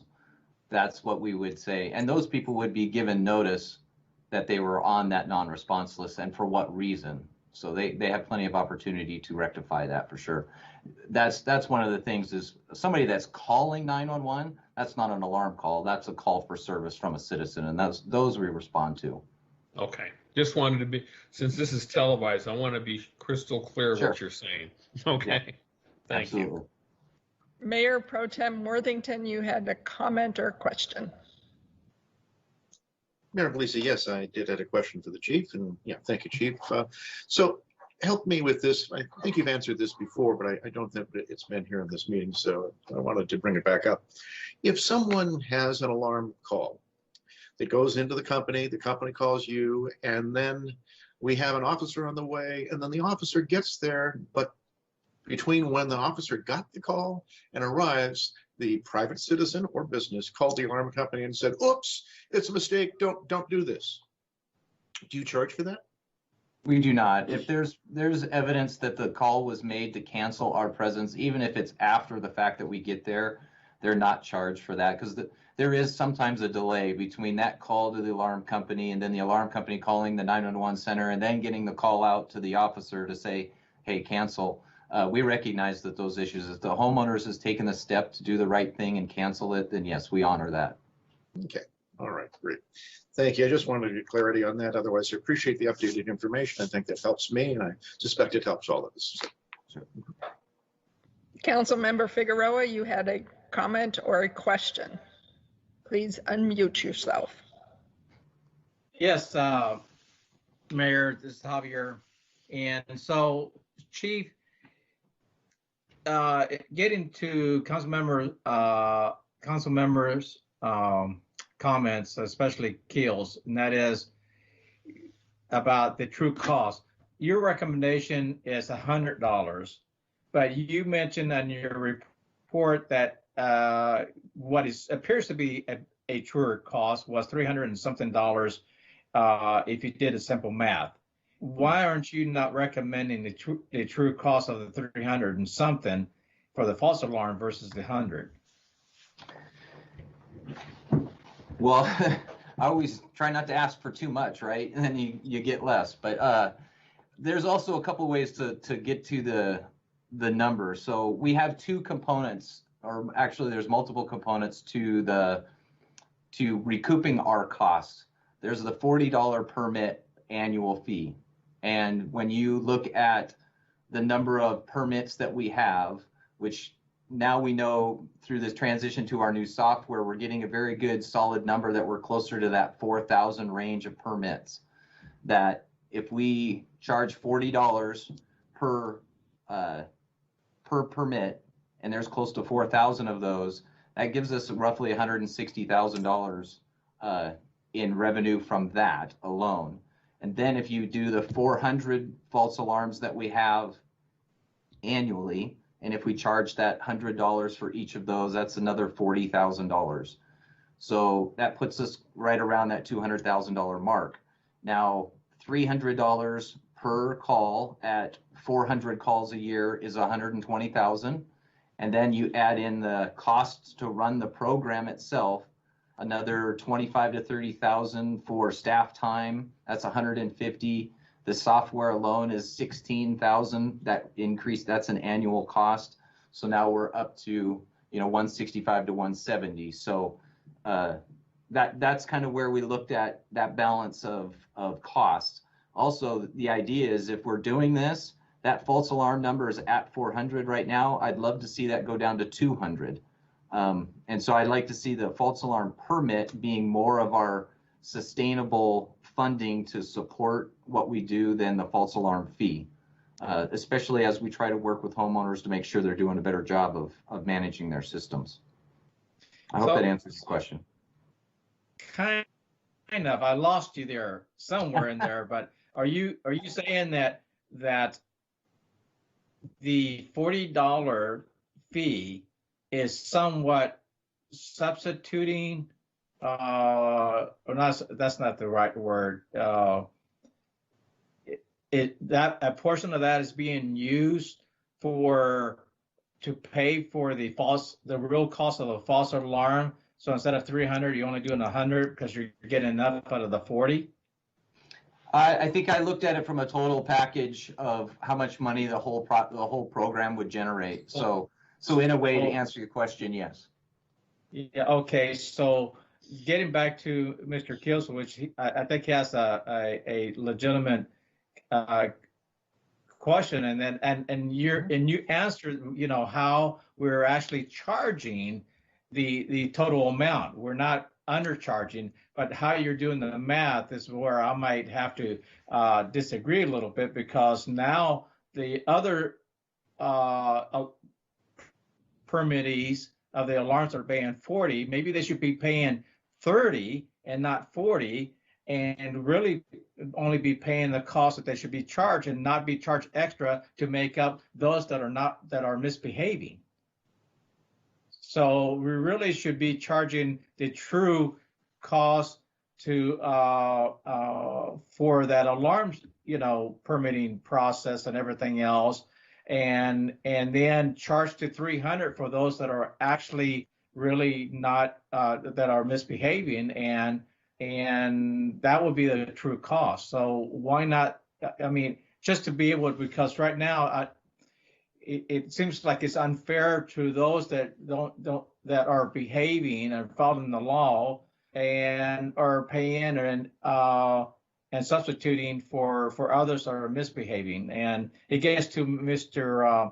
Council members Fleming's point in the last study session about true cost. Part of this is true cost. We don't want to be charging people more than we have to. So I can see that overall we're charging for the system and false alarms is how you're cutting it up. And I would suggest to the rest of the council and to you that we should be looking at the true cost for the alarm permits, which should be lower and higher on the ones that should really be paying 300, not 100. Yeah. Thank you, Mayor. Yeah, that's a fair statement. And I think part of the reasoning for what we chose to recommend was those where our peers around us are charging too. So we looked at what other agencies and cities were, not saying that just because they're doing it, that's what we should do. But it did lend to why we kind of gave that as a starting point for a recommendation for you all to consider. Okay. Correct. Unfortunately, not all the cities out there, municipalities, have the right models by which they charge. So, yeah. So I think this is one of those scenarios where we peel things out and it's just the math doesn't add up. So I think that, in getting to Mr. Keel's comment is let's charge the fee where it really belongs. Okay. Thank you, Councilmember Figueroa. Councilmember Pro Tem Lee, you had a comment or a question? Yes, I have actually both. What did I understand you correctly, Chief? Is the annual fee for that program, is that $16,000, or is that a one-time? It's an annual fee. Annual. That we pay. Yes. Okay. I agree with the cost recovery, the actual cost recovery for a penalty, but I think you're going to find when that happens that your appeals are going to go way up. Thank you. I agree. Yeah, being that this is the first time we've implemented an annual fee for licensure, I do think this is going to be something new that hits 4,000 plus residents in University Place already. While I agree with Councilmember Keel that we should be charging actual costs for false alarms, I do agree with Councilmember Lee that it will be waived because there will be justified costs in a lot of appeals, which take a lot of staff time. I'm thinking it's the initial first year of this program that we go with the recommended fees as established in the proposal, and then look at it to see if indeed, now that residents will be charged a fee even for the first time false alarm, if indeed that is the education that's needed to reduce the false alarm fees, because our intent is not to have any false alarm fees. I mean, ideally in the community, you wouldn't have any, so we wouldn't have to worry about a $300+ charge to our citizens for false alarms because they would be educated and understand the value of it. If after the first year, however, we don't have a reduction in our false alarm fees, I would be more than open to looking at doing a dramatic increase to get that education in where it needs to be. And that education includes informing our public what it costs for an officer to attend any and all calls. I don't think our citizens are aware of how much money it costs to put an officer out in the field. So that would be my recommendation at this time, that we stick with the program that we have and that we look next year at put it on our agenda to review the success of the program and look at the recommendations that have been noted this evening at doing actual costs. Because I do agree that government for far too long has been charging their citizens subsidized rates for all the programs that we do, and eventually the money runs out because you have more expense than you have revenue coming in for things. But in the case of false alarms, the whole intent is to have no false alarms in the end. So hopefully we don't have to get to that $300 rate. So Councilmember Keel, did you have a follow-up concern before I go to our next agenda item? Yes, Mayor. Thank you, Councilmember Keel. I heard everything you just said, and I understand why you said. I would just argue that we're doing what you said you didn't want to do. We're actually doing it if we go with that piece. And I to charge a person $100 and then say next year or whatever it's going to be $300. I think you're going to get more pushback, because now they're going to talk about the rate just jumped so high, and how come you know what I mean? If we just say, hey, look it, rip it off. Only if it's a false alarm. Yeah. I mean, we're to say that we're going to have more appeals. I don't see that, because right now we only have 2 cases a year, and those are only true false alarms. And I mean, I could see if we're trying to charge them because the cat knocked over the vase, but we're not doing that. We're charging them because, it was a true false alarm. Okay, you can appeal it, but it's still a false alarm. I mean, are we going to, say, okay, yeah, since you appealed it, we're going to, pretend that it wasn't a false alarm and not charge you? No, it's a false alarm.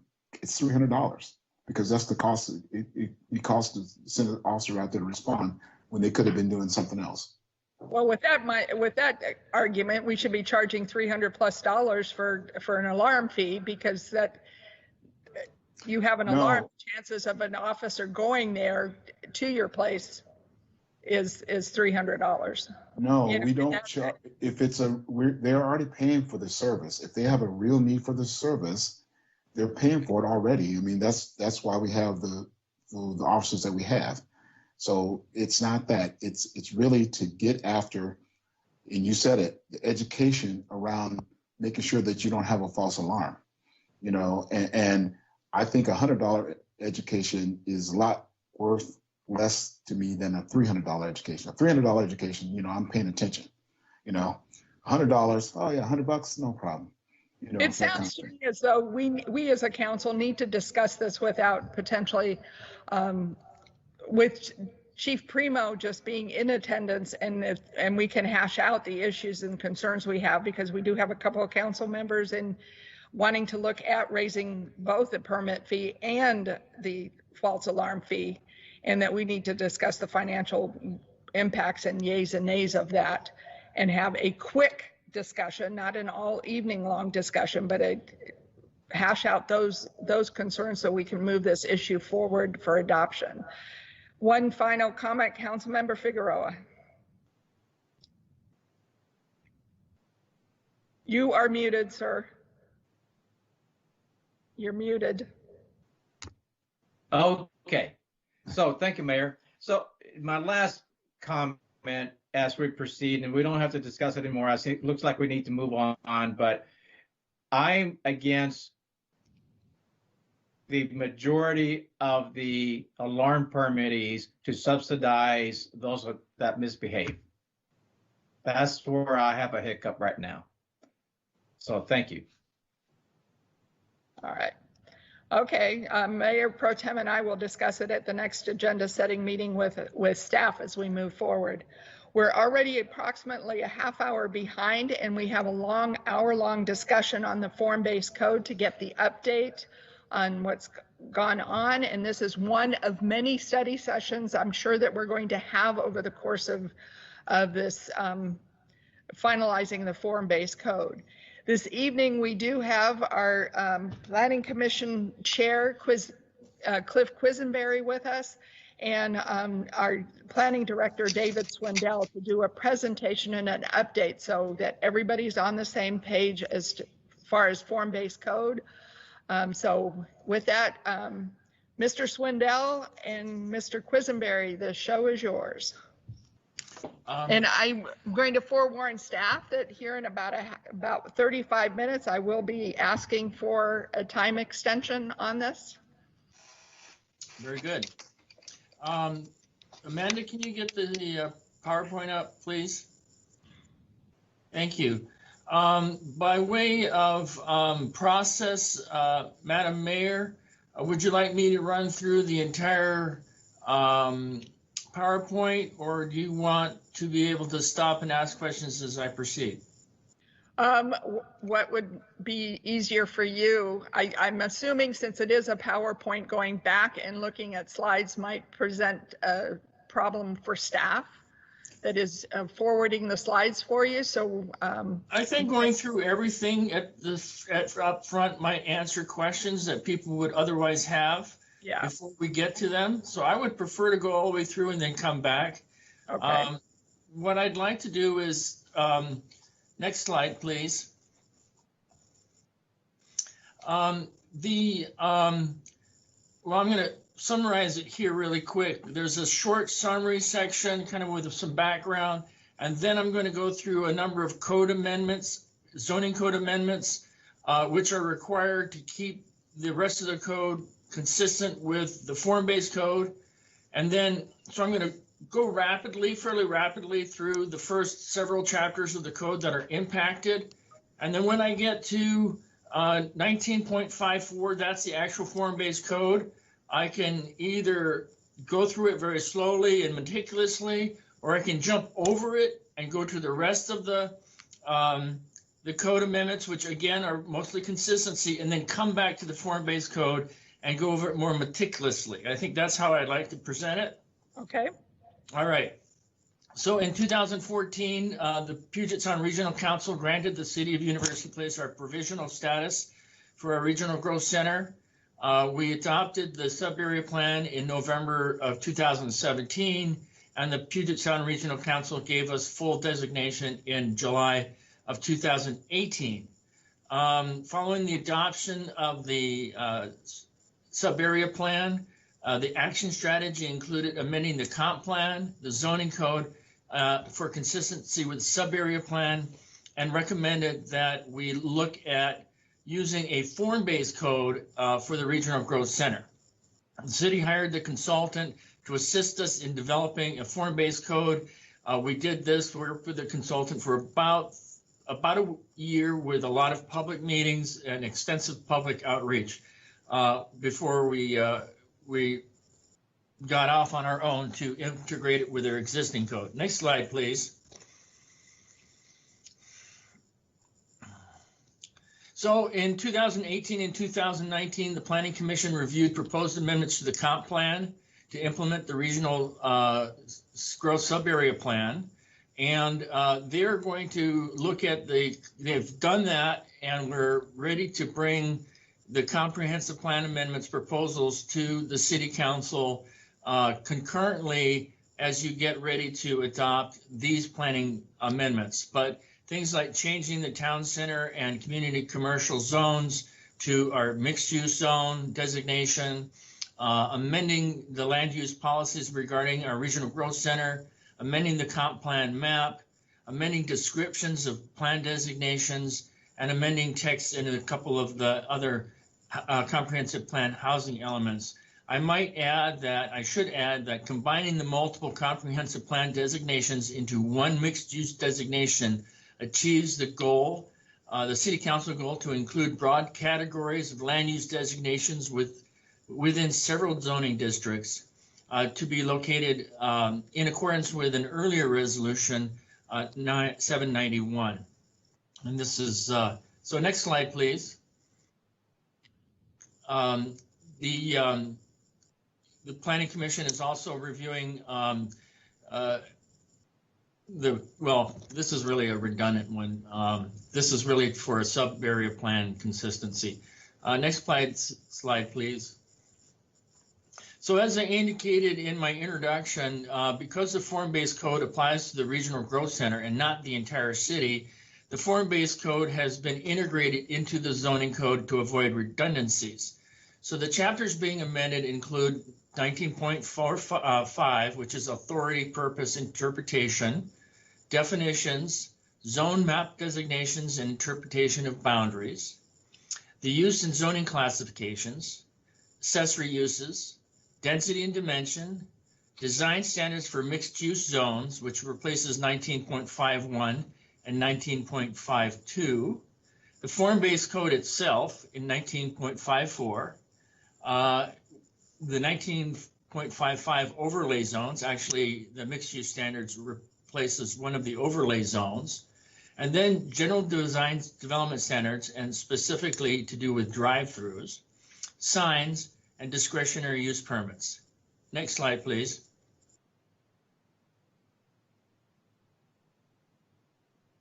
Okay, so in 19.05, the authority, purpose, and interpretation user's guide, we're showing that we're deleting references to 19.50 mixed-use office and mixed-use maritime zone design standards, and the town center design standards, and the community commercial design standards, and we're combining them all into one set of design standards under 19.50, design standards for mixed-use zones.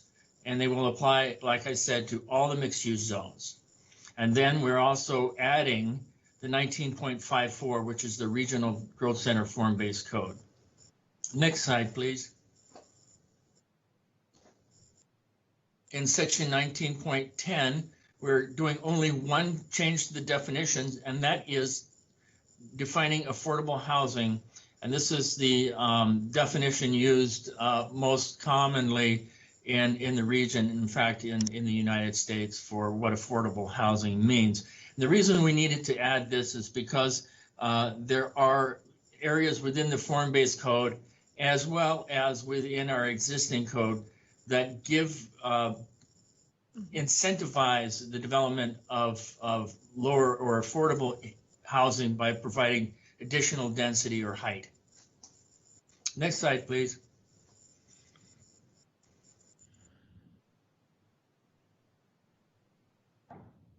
Does somebody want to take a bio break?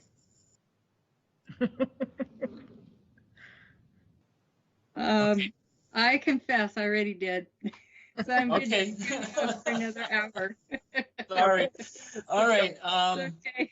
So under 19.20, this is the zones, map designations, and interpretation of boundaries. Our amendments include new form-based code designations, the mixed-use 45, the mixed-use urban 75, and the mixed-use center 110, each of those numbers referring to the maximum height allowed in those zones.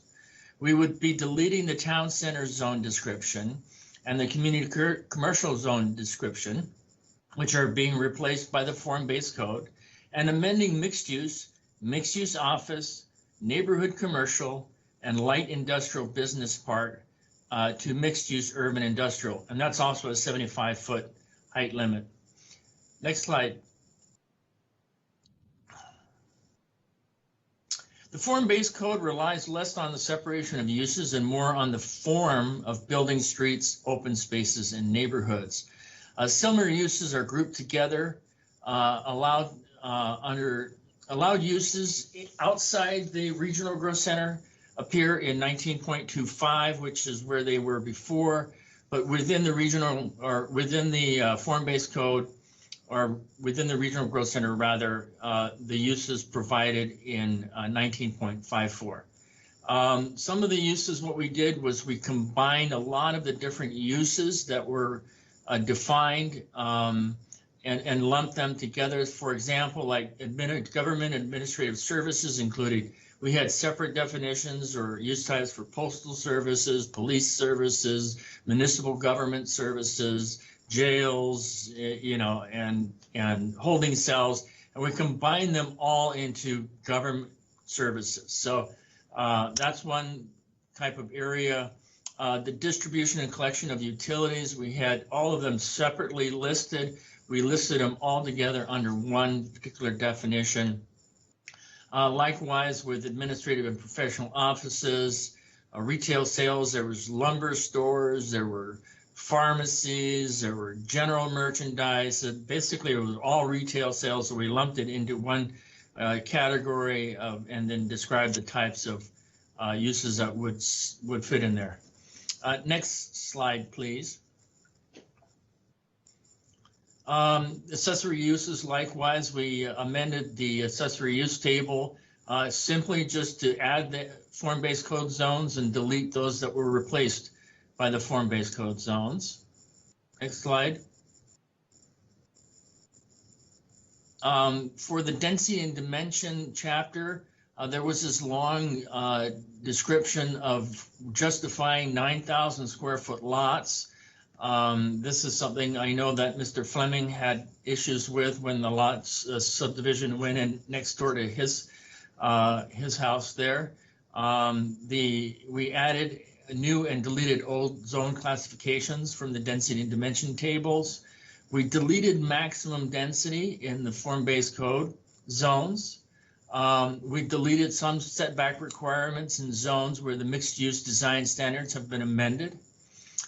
We deleted table notes that would no longer apply and amended table notes for reference to the new design standards in 19.50 and the form-based code in 19.54. Next slide, please. The town center community and community design standards for mixed use office, mixed use maritime, and mixed use overlay zone design standards were combined into one set of design standards for the mixed use zones in 19.54, as I indicated previously, moving all those individual design standard sections had their own processes for submittal and processing the design center review. Those were all put into 19.85, which is our land use permit section. We included the recent amendments to the community commercial design standards regarding height adjacent to R1 and R2 zones. We changed the minimum size of courtyards and plazas to a percentage of the building footprint and did not require them for buildings of less than 3,000 square feet. We listed the significant corners at all major intersections along Bridgeport Way. Design standards for payphones and newspaper boxes were deleted.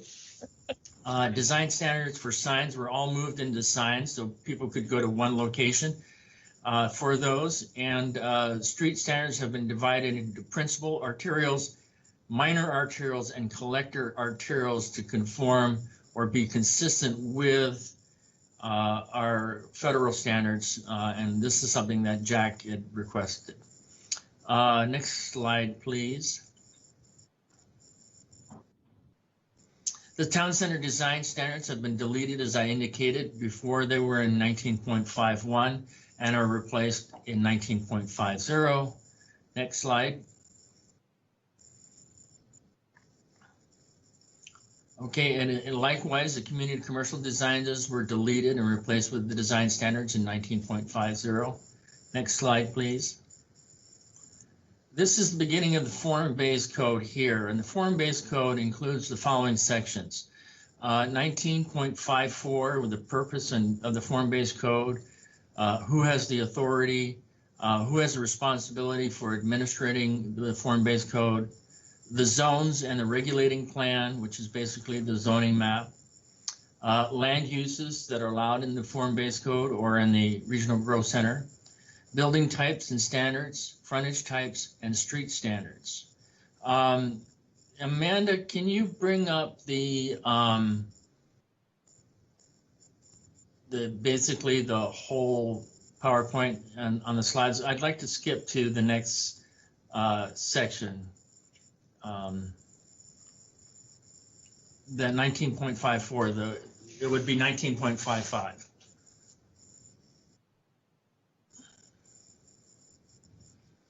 I'm going to mention that There is a staff report attached to your package that explains all these changes in detail. And then there's Exhibit A, which is a clean copy, or actually, I think it's a red line strikeout copy, showing you where all the changes are made. And if you have any questions about those, feel free to call me and we can talk about them one-on-one, if that would help alleviate some of the questions, answer some of the questions that you might have, and maybe save some time at a full council meeting. Amanda, are you working on that?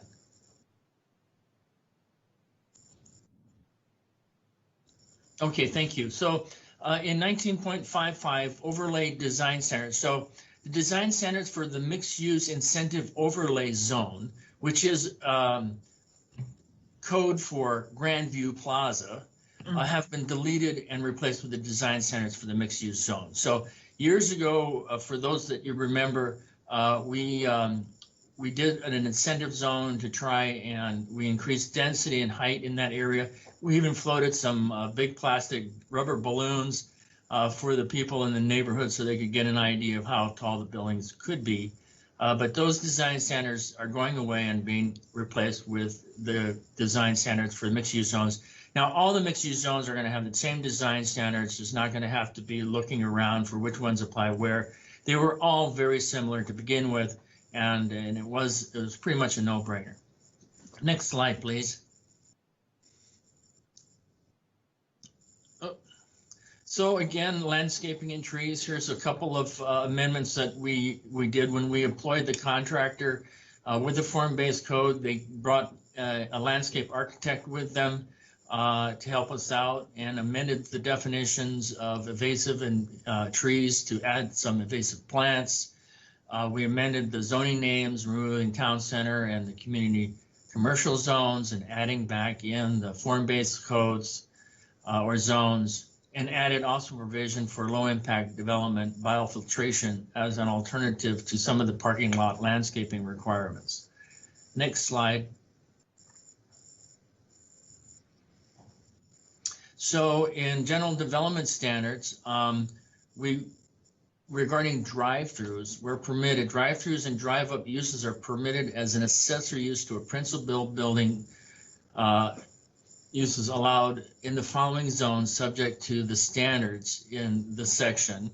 And there are a set of standards in 19.70 that deal with drive-throughs. So drive-throughs would be permitted in the neighborhood commercial, which is an existing zone, which is basically currently, for example, the McGuire piece across from Fred Meyer. The mixed use zone, which is an existing area up near the intersection of Bridgeport and 19th Street. The mixed use U45, except for between 28th Street and 38th Street on Bridgeport Way. So this is where we had previously had the mixed use office zone. You could do retail there now, but this is not going to be an area where there would be drive-throughs. And also south of 40th Street and west of Bridgeport Way, it would require a conditional use permit. Now, this is something that was already in the code. We just had to put it into a note so that we maintained it. And then it would also be allowed in the mixed use center 110. And this is the area that is north of 27th and just west of Mildred Street, where we have the Dairy Queen and the Wendy's restaurants and those things. They would all remain conforming. And this would also continue to allow the drive-throughs that are, for example, Starbucks in our town center area. It would be allowed in there.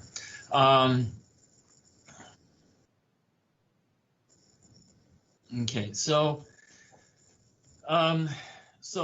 next slide, please. This is just to show you where the drive-through prohibition areas would be. So just in the purple or the light green areas, in the town center area, and in the former mixed-use office zone. Next slide, please. The sign table has been amended to adding the form-based code zones and deleting those zones that were replaced by the form-based code zones. Additional amendments were made to bring design standards previously located in the town center and community commercial design standards into the sign code.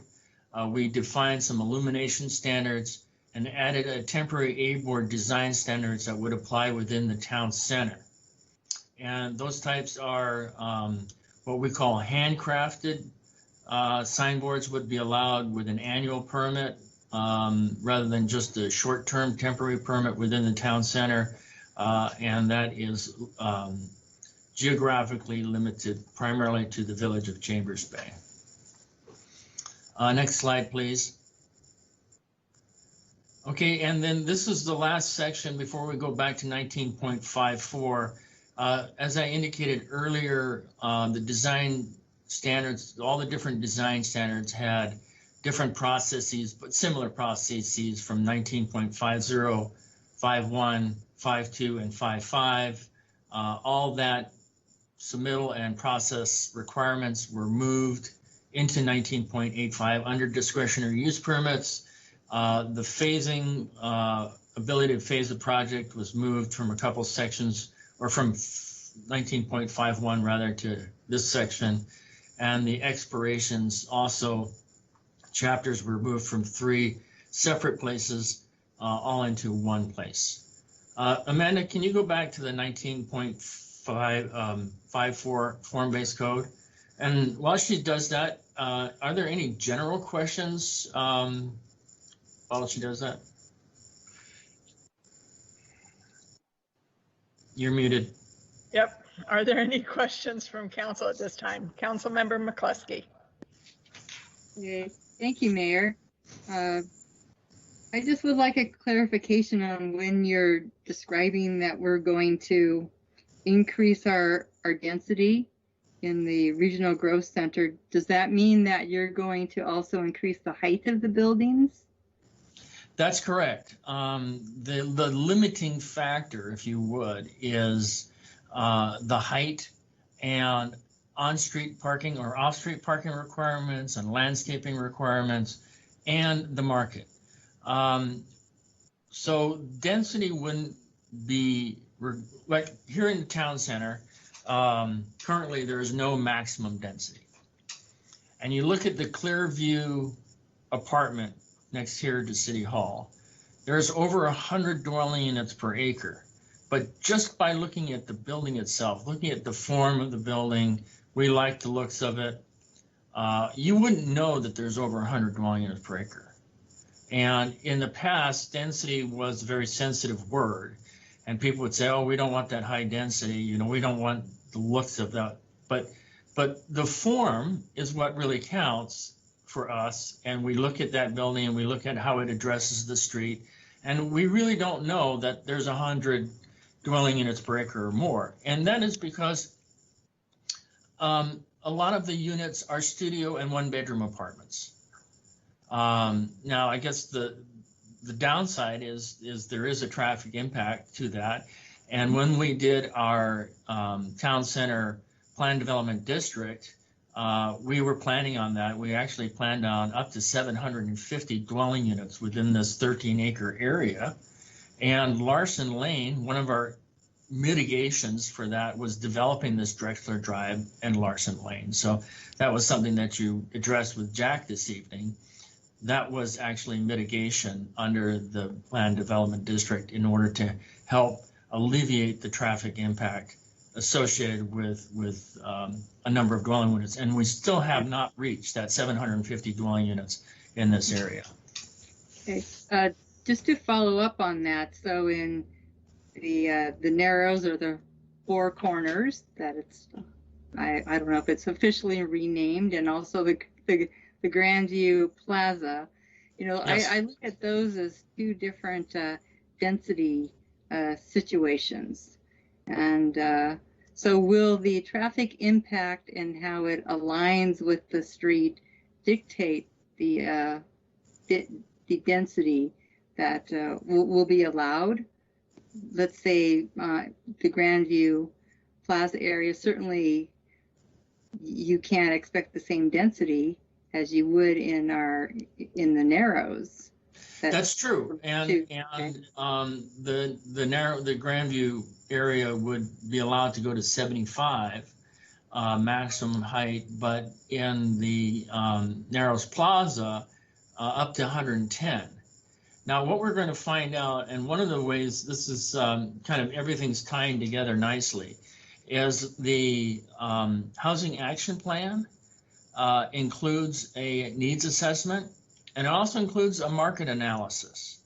And I asked them specifically, if we don't have a density cap in our form-based code area within our regional growth center, how can we really get to know what the type of density and how much our housing capacity would be in those areas for, say, example, buildable lands? And they said, you know, David, the market is going to determine that. And we'll be able to give you a pretty good idea of what's going to be feasible and what sort of density you're going to be able to get. A large part of it has to do with, for example, going to 110 feet is going to require a different kind of construction. And it may very well not be in this market. So even though we set a height of 110 feet, we're finding out that that's probably not going to happen, given the market and the cost of construction versus the cost of land versus the rents that people can expect to achieve within this area at this time. In the future, possibly, but not currently. So that's a regulating or a limiting factor, if you would, for what we might expect. And then, of course, that translates to traffic impacts as well. Mm-hmm. Okay. Okay, so coming back to the form-based code, we're going to... Just a moment. I noticed that Planning Commissioner Chair Cliff Quisenberry had his hand raised. Did you want to make a comment? Yeah, just quickly, thank you, Madam Mayor, and I'm glad to be in front of all of you again, the entire City Council. And Council Member McCluskey, yeah, I think you're also pointing out something that's always been important for the Planning Commission, as you know, which is about preservation of the residential neighborhoods. And of course, that's really the goal of the Regional Growth Center, is to make sure that we accommodate the growth and the density within that. Certainly the building heights were things that we were sensitive to, that came up kind of indirectly at some of our hearings that we had when public was attendance. Unfortunately, in the last public hearing on this matter, there was no public in attendance. But so we're have always been sensitive and aware of that issue. I think that balancing kind of the needs of development and growth and accommodating the growth, this kind of meets that. And I think, of course, with the area that was the northeast mixed-use area business district, with the mixed-use center and the 110 feet, it's the part of the city that's probably going to have the least impact on the less dense and the residential neighborhoods, obviously, in terms of views. And then, where it could be allowed with, in terms of incentives for affordable housing, again, that's in areas that are pretty intense uses as they are. So I think that's, it's a great point and good question for everybody to know that is where we see an issue with the public is going to be about the heights, but we were sensitive to it as much as we could be to try to balance that with the goals. Okay. Great. All right. Thank you, Cliff. Carolyn, did you have something? No, I said let's okay. Proceed. Okay, so the form-based code, as you know, is an alternative to conventional zoning, where regulations try and separate different categories of uses. Conventional zones rely on development standards that regulate use, building height, residential density, parking, landscaping, signs, and other elements of development to mitigate impacts. A form-based code does still rely on many of those same development and design standards, but with less separation or emphasis on the separation of uses, but instead focus on design of the public realm, that is the public spaces that are defined by the exterior of the buildings, the surrounding streets, and the open spaces. The form-based code implements the regional growth subarea plans, goals, and policies. The purpose of the regional growth center subarea plan, of course, is to create a compact, walkable, mixed-use regional growth center in which the urban form is intended to be inviting, comfortable, safe, and ecologically resistant. Next slide, please. Chapter 19.54 of the University Place Municipal Code shall be referred to as the form-based code, and it provides the requirements for development and land use activities within the boundaries of the Regional Growth Center. The chapter applies to all new development, exterior alterations, major redevelopment, major improvements in the mixed-use neighborhood 45, mixed-use urban 75, mixed-use urban industrial 75, and the mixed-use center 110. All provisions of the University Place Municipal Code continue to apply unless otherwise specified in this chapter. The photos and diagrams are included to convey intent and depict what is meant by a standard, and the design center review is required for all development subject to those design centers, as well as these design centers, as well as the procedures and processes for obtaining approval provided in the 19.85050, which I've already gone through. Next slide, please. The responsibility for administration. The Development Services Department will be the department responsible for administering the form-based code, where the form-based code applies outside the city rights of ways, and the engineering department under Mr. Eklund will be responsible for the administration of the form-based codes within the right of ways. Next slide, please. Zone districts, we have different zone districts, as I indicated, the mixed-use neighborhood, mixed-use urban, urban industrial, and the center. The regulating plan is akin to a zoning map that identifies the locations of zoning districts and a storefront overlay. The storefront overlay requires buildings to have store frontages and a minimum floor-to-ceiling height to accommodate ground floor, live, work, commercial, retail, or other non-residential activities on streets where the vision expects active pedestrian-oriented streetscapes. Now, I'm going to add here that what's different from our existing mixed-use requirements on buildings is that we require somebody to use that ground floor area only for commercial and not residential. But where the intent is to build it for future, either build it to put commercial or retail in, but if it's not available at the time that they open, that they could use it for a residential activity, and when retail or the market arrives, then it could be converted. And a good example is you look at here in the village, you can see a lot of vacant storefronts in our mixed-use buildings that really, in the interim, could be used for other uses. Next slide, please. So the regulating plan and the storefront overlay up here, we've got the mixed-use center 110. The brown here is the mixed-use urban / industrial 75.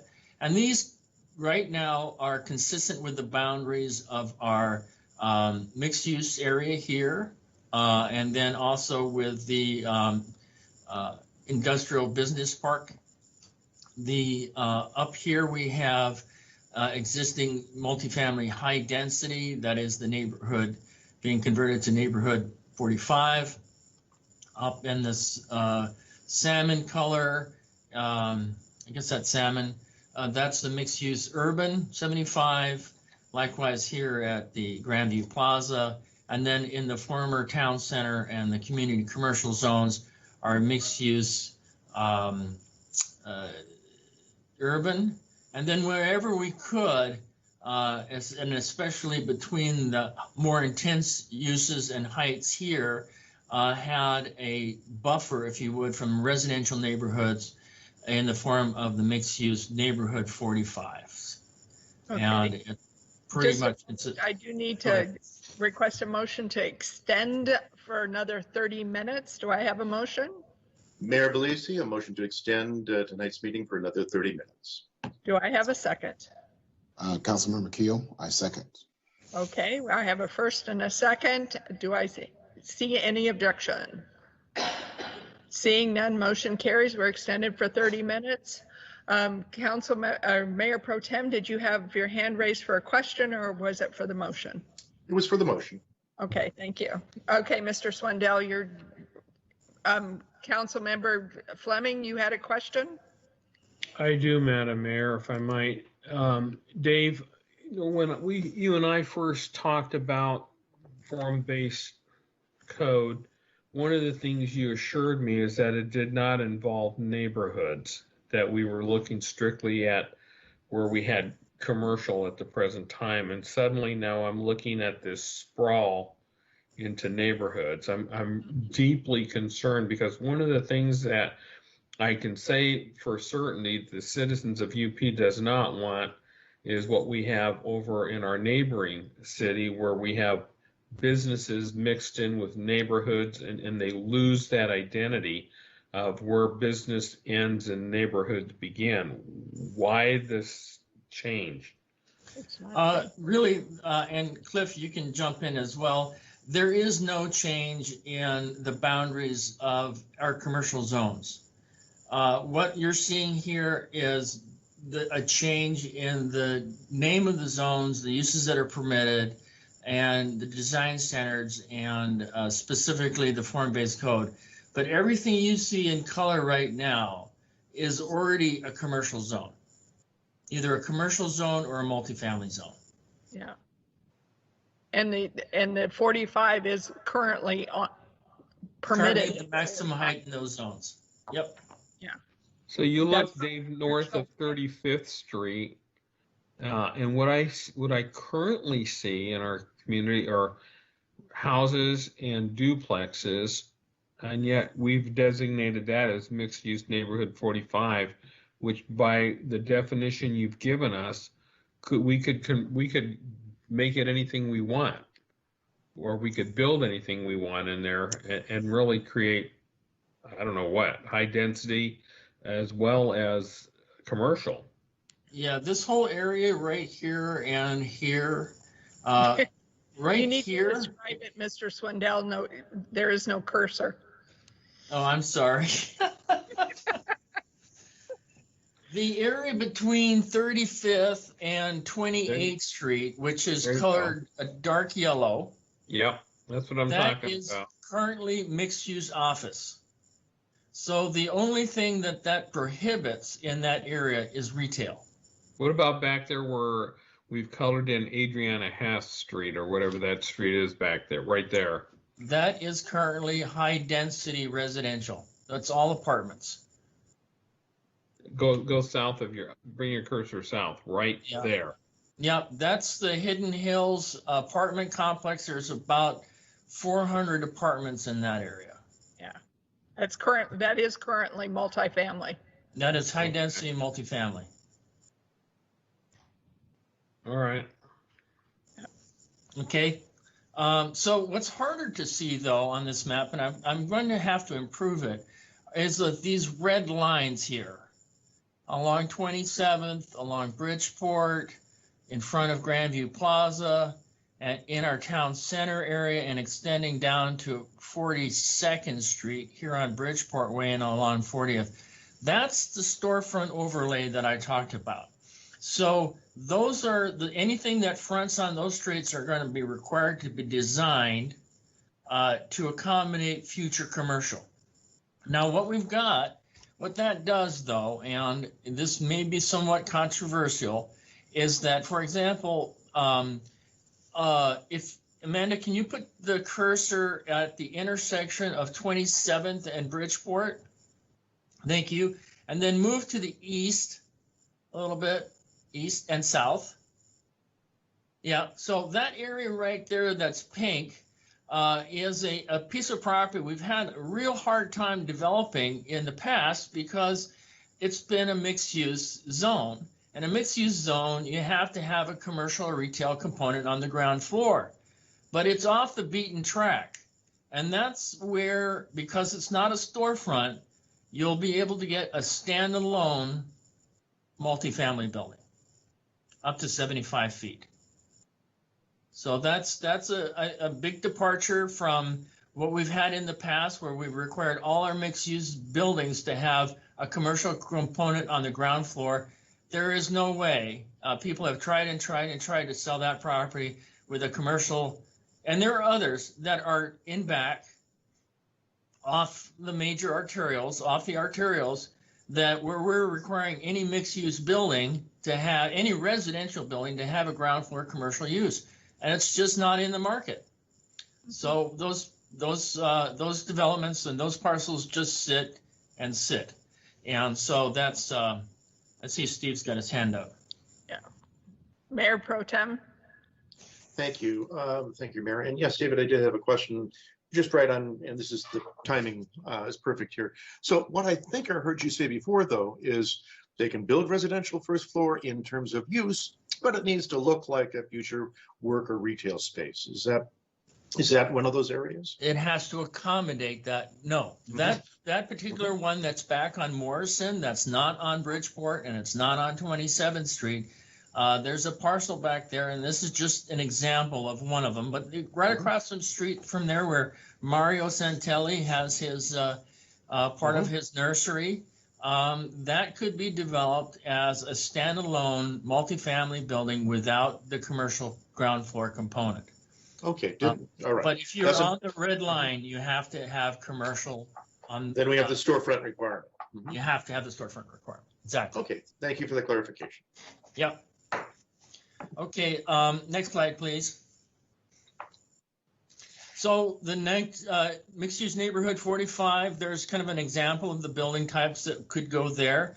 It doesn't mean that it has to be 45. That's just the maximum height. They still can be 1 story. We want them built close to the street, but not necessarily up to the street if it's in a residential use, because we'll want some kind of landscaping, some minimal front yard there. We've been given examples of what buildings look like if they're residential, strictly residential, built right up on the sidewalk, and it's not pretty. So again, we're trying to develop a form that is pleasant and inviting, and sometimes building right up on a street, unless it's a commercial storefront, it's not going to be pretty. Again, active floor uses are encouraged but not required. There's a number of different street types that would be in mixed use 45, and I'll get to those later. Parking would be located to the side or the rear of the building, or even in underground parking structures if the market can bear it. And the uses, again, active ground floor uses are encouraged, but not required, and upper floors and areas behind maybe offices, lodging, or residential. Next zone, please. This is really a combination of 2 zones. This is the mixed-use urban 75 and the mixed-use urban industrial 75. The first picture is basically up to a 75-foot building, very similar to the ones that we have in the village at Chambers Bay now. And the one to the right is up in Seattle. It's more of a commercial building and something that might be appropriate in the mixed-use industrial 75. Again, they can have a maximum of 75 feet. And then there's a caveat here that additional height might be available for affordable housing or additional employment are included. The streetscapes, there's a variety of streetscapes, including both public and private streets that provide access to the existing and proposed roads to make up the road grid. Street types range from those with 4 lanes, with a center median, bike lanes, on-street parking, to local access streets and alleys behind for access to B-side uses. Parking again is located behind the buildings or in above or underground parking structures. On-street parking may be available depending on the street type. And we haven't really discussed this yet with the Planning Commission. I just noticed it when I was putting the PowerPoint together. I apologize. But reduced parking requirements might be allowed along transit routes. That is yet to be determined. Uses, ground floor uses should include commercial, retail, restaurant, and other office spaces. Again, this is on the storefront overlay. Ground floor storefront architecture is required in the storefront overlay, and upper floors and areas behind the storefronts may be office, lodging, or residential, or more retail. Next slide, please. No, Councilmember Keel had a question. Yes, sir. Maybe last slide, previous slide. Yeah, great. Thank you, Mayor. David, definitely enjoying the presentation. I think thank you. I'm getting more and more out of it, being the fourth or the fifth time I've heard it. So I really like, I mean, I'm starting to really get it. The question I had, and it's just kind of, it's been coming up over the last few months, and I think it's becoming more and more acute. And I didn't ask it, and I'm just wondering if there's something that we're doing about it. We're noticing more and more north of us in King County with the prices and just the environment and just the environment up there. There's a lot of large to medium and even small businesses are looking to move to other places. And what triggered my question was when you raised the issue around the place over there by Adrienne Hess that it's just been sitting there, and you propose to do some changes to code to allow for something that can actually pencil. Yes. And so I'm wondering, of all the stuff that we're doing, and I've been on board with form-based code for a while, but my question is, given what we know now the market is like and how things are starting to shift and people are opening up and looking, are we doing things, or is the commission doing things to kind of look at that and maybe target, maybe sharpen what we're doing a little bit more that could be really pointed and focused on attracting, some of those smaller, companies that are actually really looking for different new spaces? We're really not. I think what we've recognized is that becoming more competitive means that we need to be more realistic about what is and what is not going to happen in UP versus elsewhere with regard to the market. And what we did was we tried to be more realistic with what to expect. For example, on the back lots, not requiring the commercial component, so you get something that pencils. Well, you can get a really nice, very nice condominium building or apartment building there that could provide housing and support retail and support businesses. I see Cliff has his hand up. Maybe he could help. Planning Commission Chair Quisenberry, you have the floor. Thanks, Madam Mayor and City Council Member Keel. Yeah, I think that's a great question. And I think the spirit of this always has been to actually allow more flexibility for developers to make it easier, not constrain them. The market's going to dictate what eventually is feasible and what it will demand. But I think, this is taking the right step in the direction. But yeah, to as Director Swindell mentioned, we haven't specifically mentioned it, but I think this falls under the scope of what was the spirit behind this as well, to meet what the City Council was asking the Planning Commission to do. So if anything, this creates more flexibility. Yeah, and excuse me, Mayor, if I can continue, I really appreciate that, and I can see that this is doing exactly that, and I understand about being realistic and and understanding what the market will bear and all that stuff. But I just want to make sure that we're not selling ourselves too short, being, we're just a small bedroom community, we're in Pierce County, we're not Tacoma, all these things.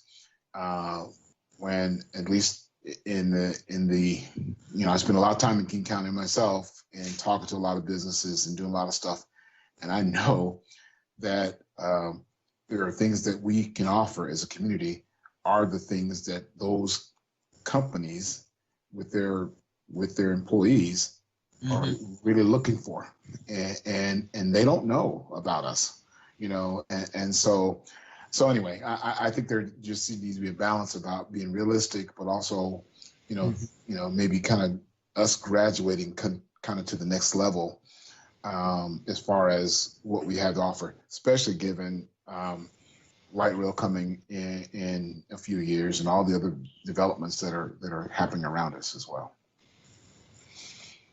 Mr. Quisenberry, Yeah, I was going to point out, I mean, I think you're absolutely right. I mean, just the pandemic itself is going to change how people live and do business. I mean, the office spaces are going to be very challenged, I think, after this. And people are seeing the benefit of living in suburbs and not being in maybe the urban centers as much as we saw with kind of the millennial trend. So absolutely. And, and I think the one, I always point this out, it's that mixed use center, 110 feet, that area, if the landowners themselves, the property owners can, somebody can come in there and build a project there. I mean, that's an amazing opportunity for the city, for companies and things who want to move businesses, et cetera. But I think you're right. And I guess that's the great thing about us preserving the kind of the feel of the neighborhoods is if we can now with the form-based code open up opportunities for maybe more employment and such, and maybe multifamily housing and with higher density, then you have this great opportunity. Also, the people will come here who want the piece of the suburbs, and those things should hopefully feed into each other. So, I mean, it's actually really good timing that this is one of the areas that the City Council had pointed us, a few years ago to look at, and now we are now there to kind of have this flexibility. And of course, it'll be a challenging time with the developers, but it's all great points you made. But I think we're on a good path with this, and we can always adjust it if we need to. Mayor Pro Tem Worthington. Thank you, Mayor. Appreciate that. Planning Commission Chair Quisenberry brings up a point that I wanted to make and just emphasize a little bit. So this is about 3 or 4 years in the making. And it is kind of it's good to keep in mind that it takes that long to do, if you will, good work. And if we try and time something for the market, we're never going to be able to quite get there intentionally. We need to give ourselves enough flexibility to be nimble enough to be able to get what we want and still take advantage of the market trend. And I think this is the step in the direction that allow us to do that. If we attempted to make changes now, those changes would be, if we rush 2 years from now, and may not be as holistic as these.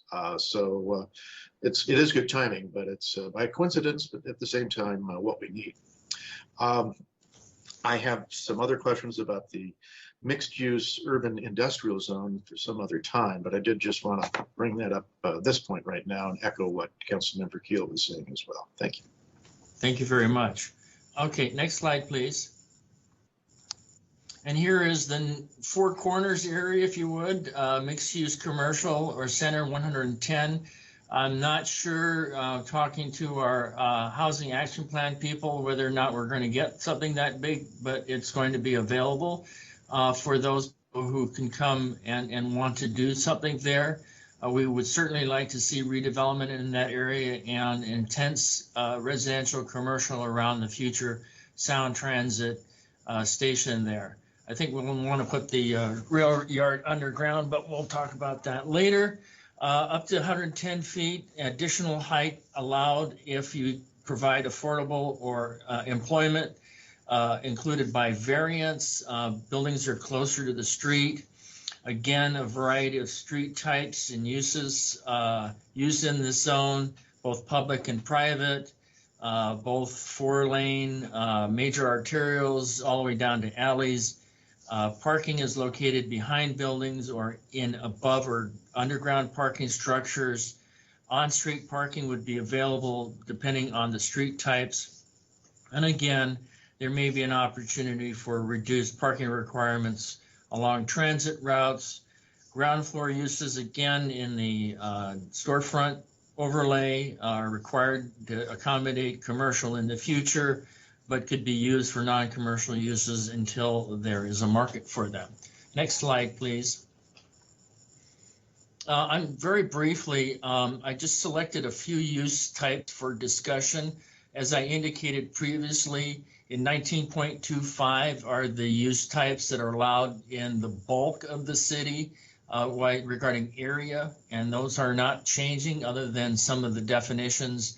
As I indicated, we lumped some of the different types together to make them, to reduce the number, but not really reduce the impacts that are associated with them. So single family zoning, attached housing would be permitted in the NU N45. Now attached means like townhouses, three or more. Single family detached would not be allowed, and that includes duplexes. And that's currently the case in all those zones, except if it's existing. And that's existing, basically we're not turning those existing single family homes into non-conforming uses. So if they're existing detached single family, they're permitted. Adult entertainment, we're required by the First Amendment to allow it somewhere. It's currently allowed in the MU I-75, that will continue. The eating and drinking establishments, that number one note next to that, together with the retail, and that applies to drive-throughs prohibited in the 28th through 38th Street on Bridgeport Way. That's consistent with our current code. Rare marijuana retail is still prohibited, both in Chapter 19 as well as our business licenses in Chapter 5. Motor vehicle sales, rental and repair. There's a 3 I missed here, but that is prohibited between 28th and 44th in the mixed-use urban 75 and the mixed-use neighborhood 45. Those are gas stations, and that's currently consistent with our current zoning, and that will just continue. Pawn shops, again, outdoor sales of secondhand goods, currently prohibited in those other zones, permitted in the mixed-use industrial, and then the same with essential public facilities. Steve, Mayor Steve Worthington has his hand up.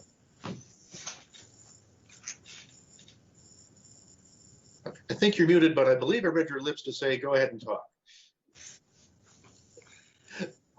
It's getting late. We have about 9 minutes left in our extension. All right, thank you. And this is a question I've had from the beginning. So David, with essential public facilities, we just say whatever's in the RCW is on our list of essential public facilities. And here we're saying everything on that list can go into the UI 75 zone. And some of that stuff on that list may not necessarily be a good fit, such as high schools are on that list. There are some other things as well that we may want to have others citing criteria based on other than just the lump sum of essential public facilities. But at least last time I looked, it had high schools on it and a few other things that are, well, let me address that real quick. High schools are actually permitted in our residential neighborhoods. I didn't see them as essential public facilities, but I'll take a look. But in 19.40 of our code is a special section on permitting essential public facilities. In addition to the conditional use permit criteria that's required, there's a whole nother set of criteria. And it basically requires the applicant to show why they can't locate it in a different location. Okay, so if we said you can get a conditional use in the MU zone, MU and the rest of it, they can get back and say, look, that's fine, but I have to be here because of these reasons. And then we look through that and we would issue a conditional use potentially. Is that how it works? Potentially, yes. But if you look at that section, I encourage you to look at the criteria and the requirements.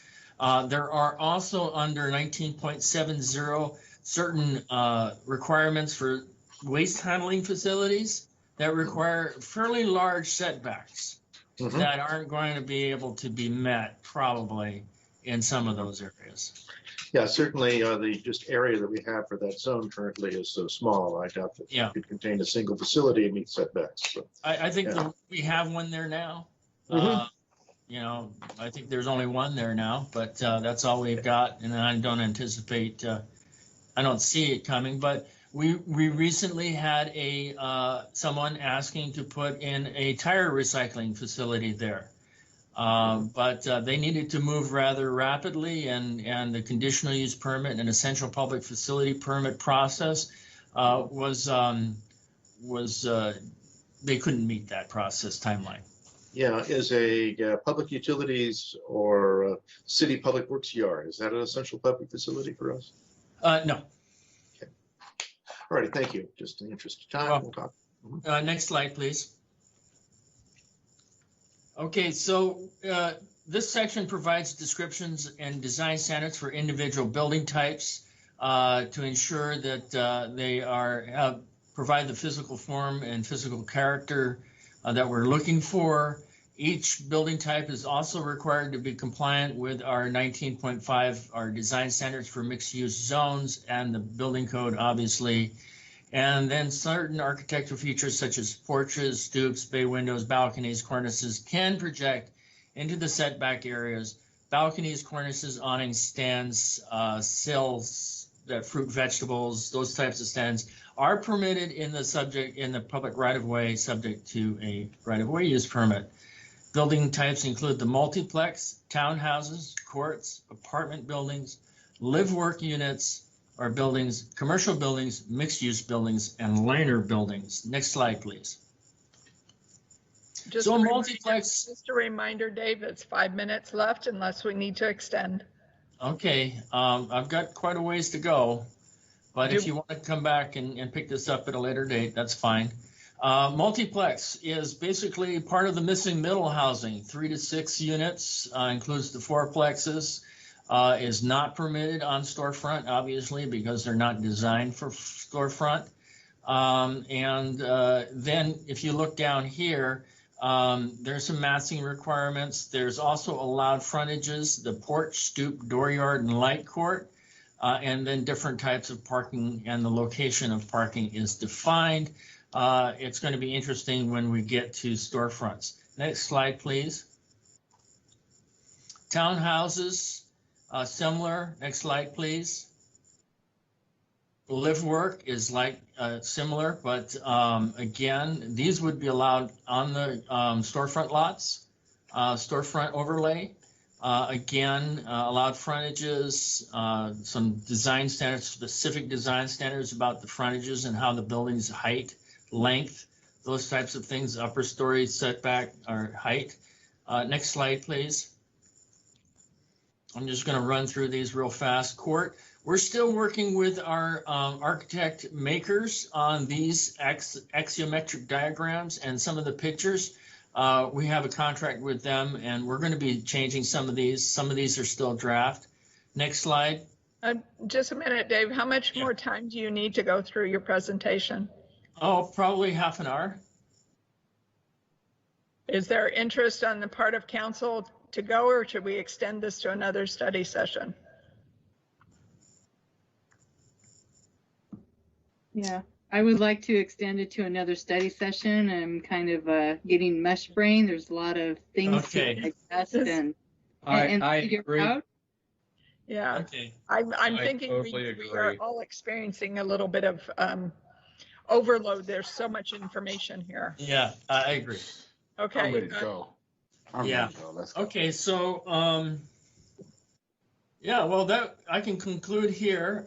Just to let you know that there's 3 more sections that we're going through, including the building types, and then Amanda, can you go down to one of the like a porch or a stoop or a dooryard type of yeah.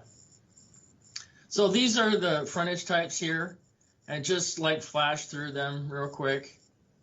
So there's the different types of standards for the frontages again, and this is how the building addresses the street. Just go through them real quick.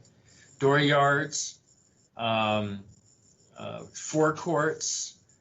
That should be a dooryard, a forecourt. Go ahead. Light courts. storefronts, and arcades. Next, go through a couple again.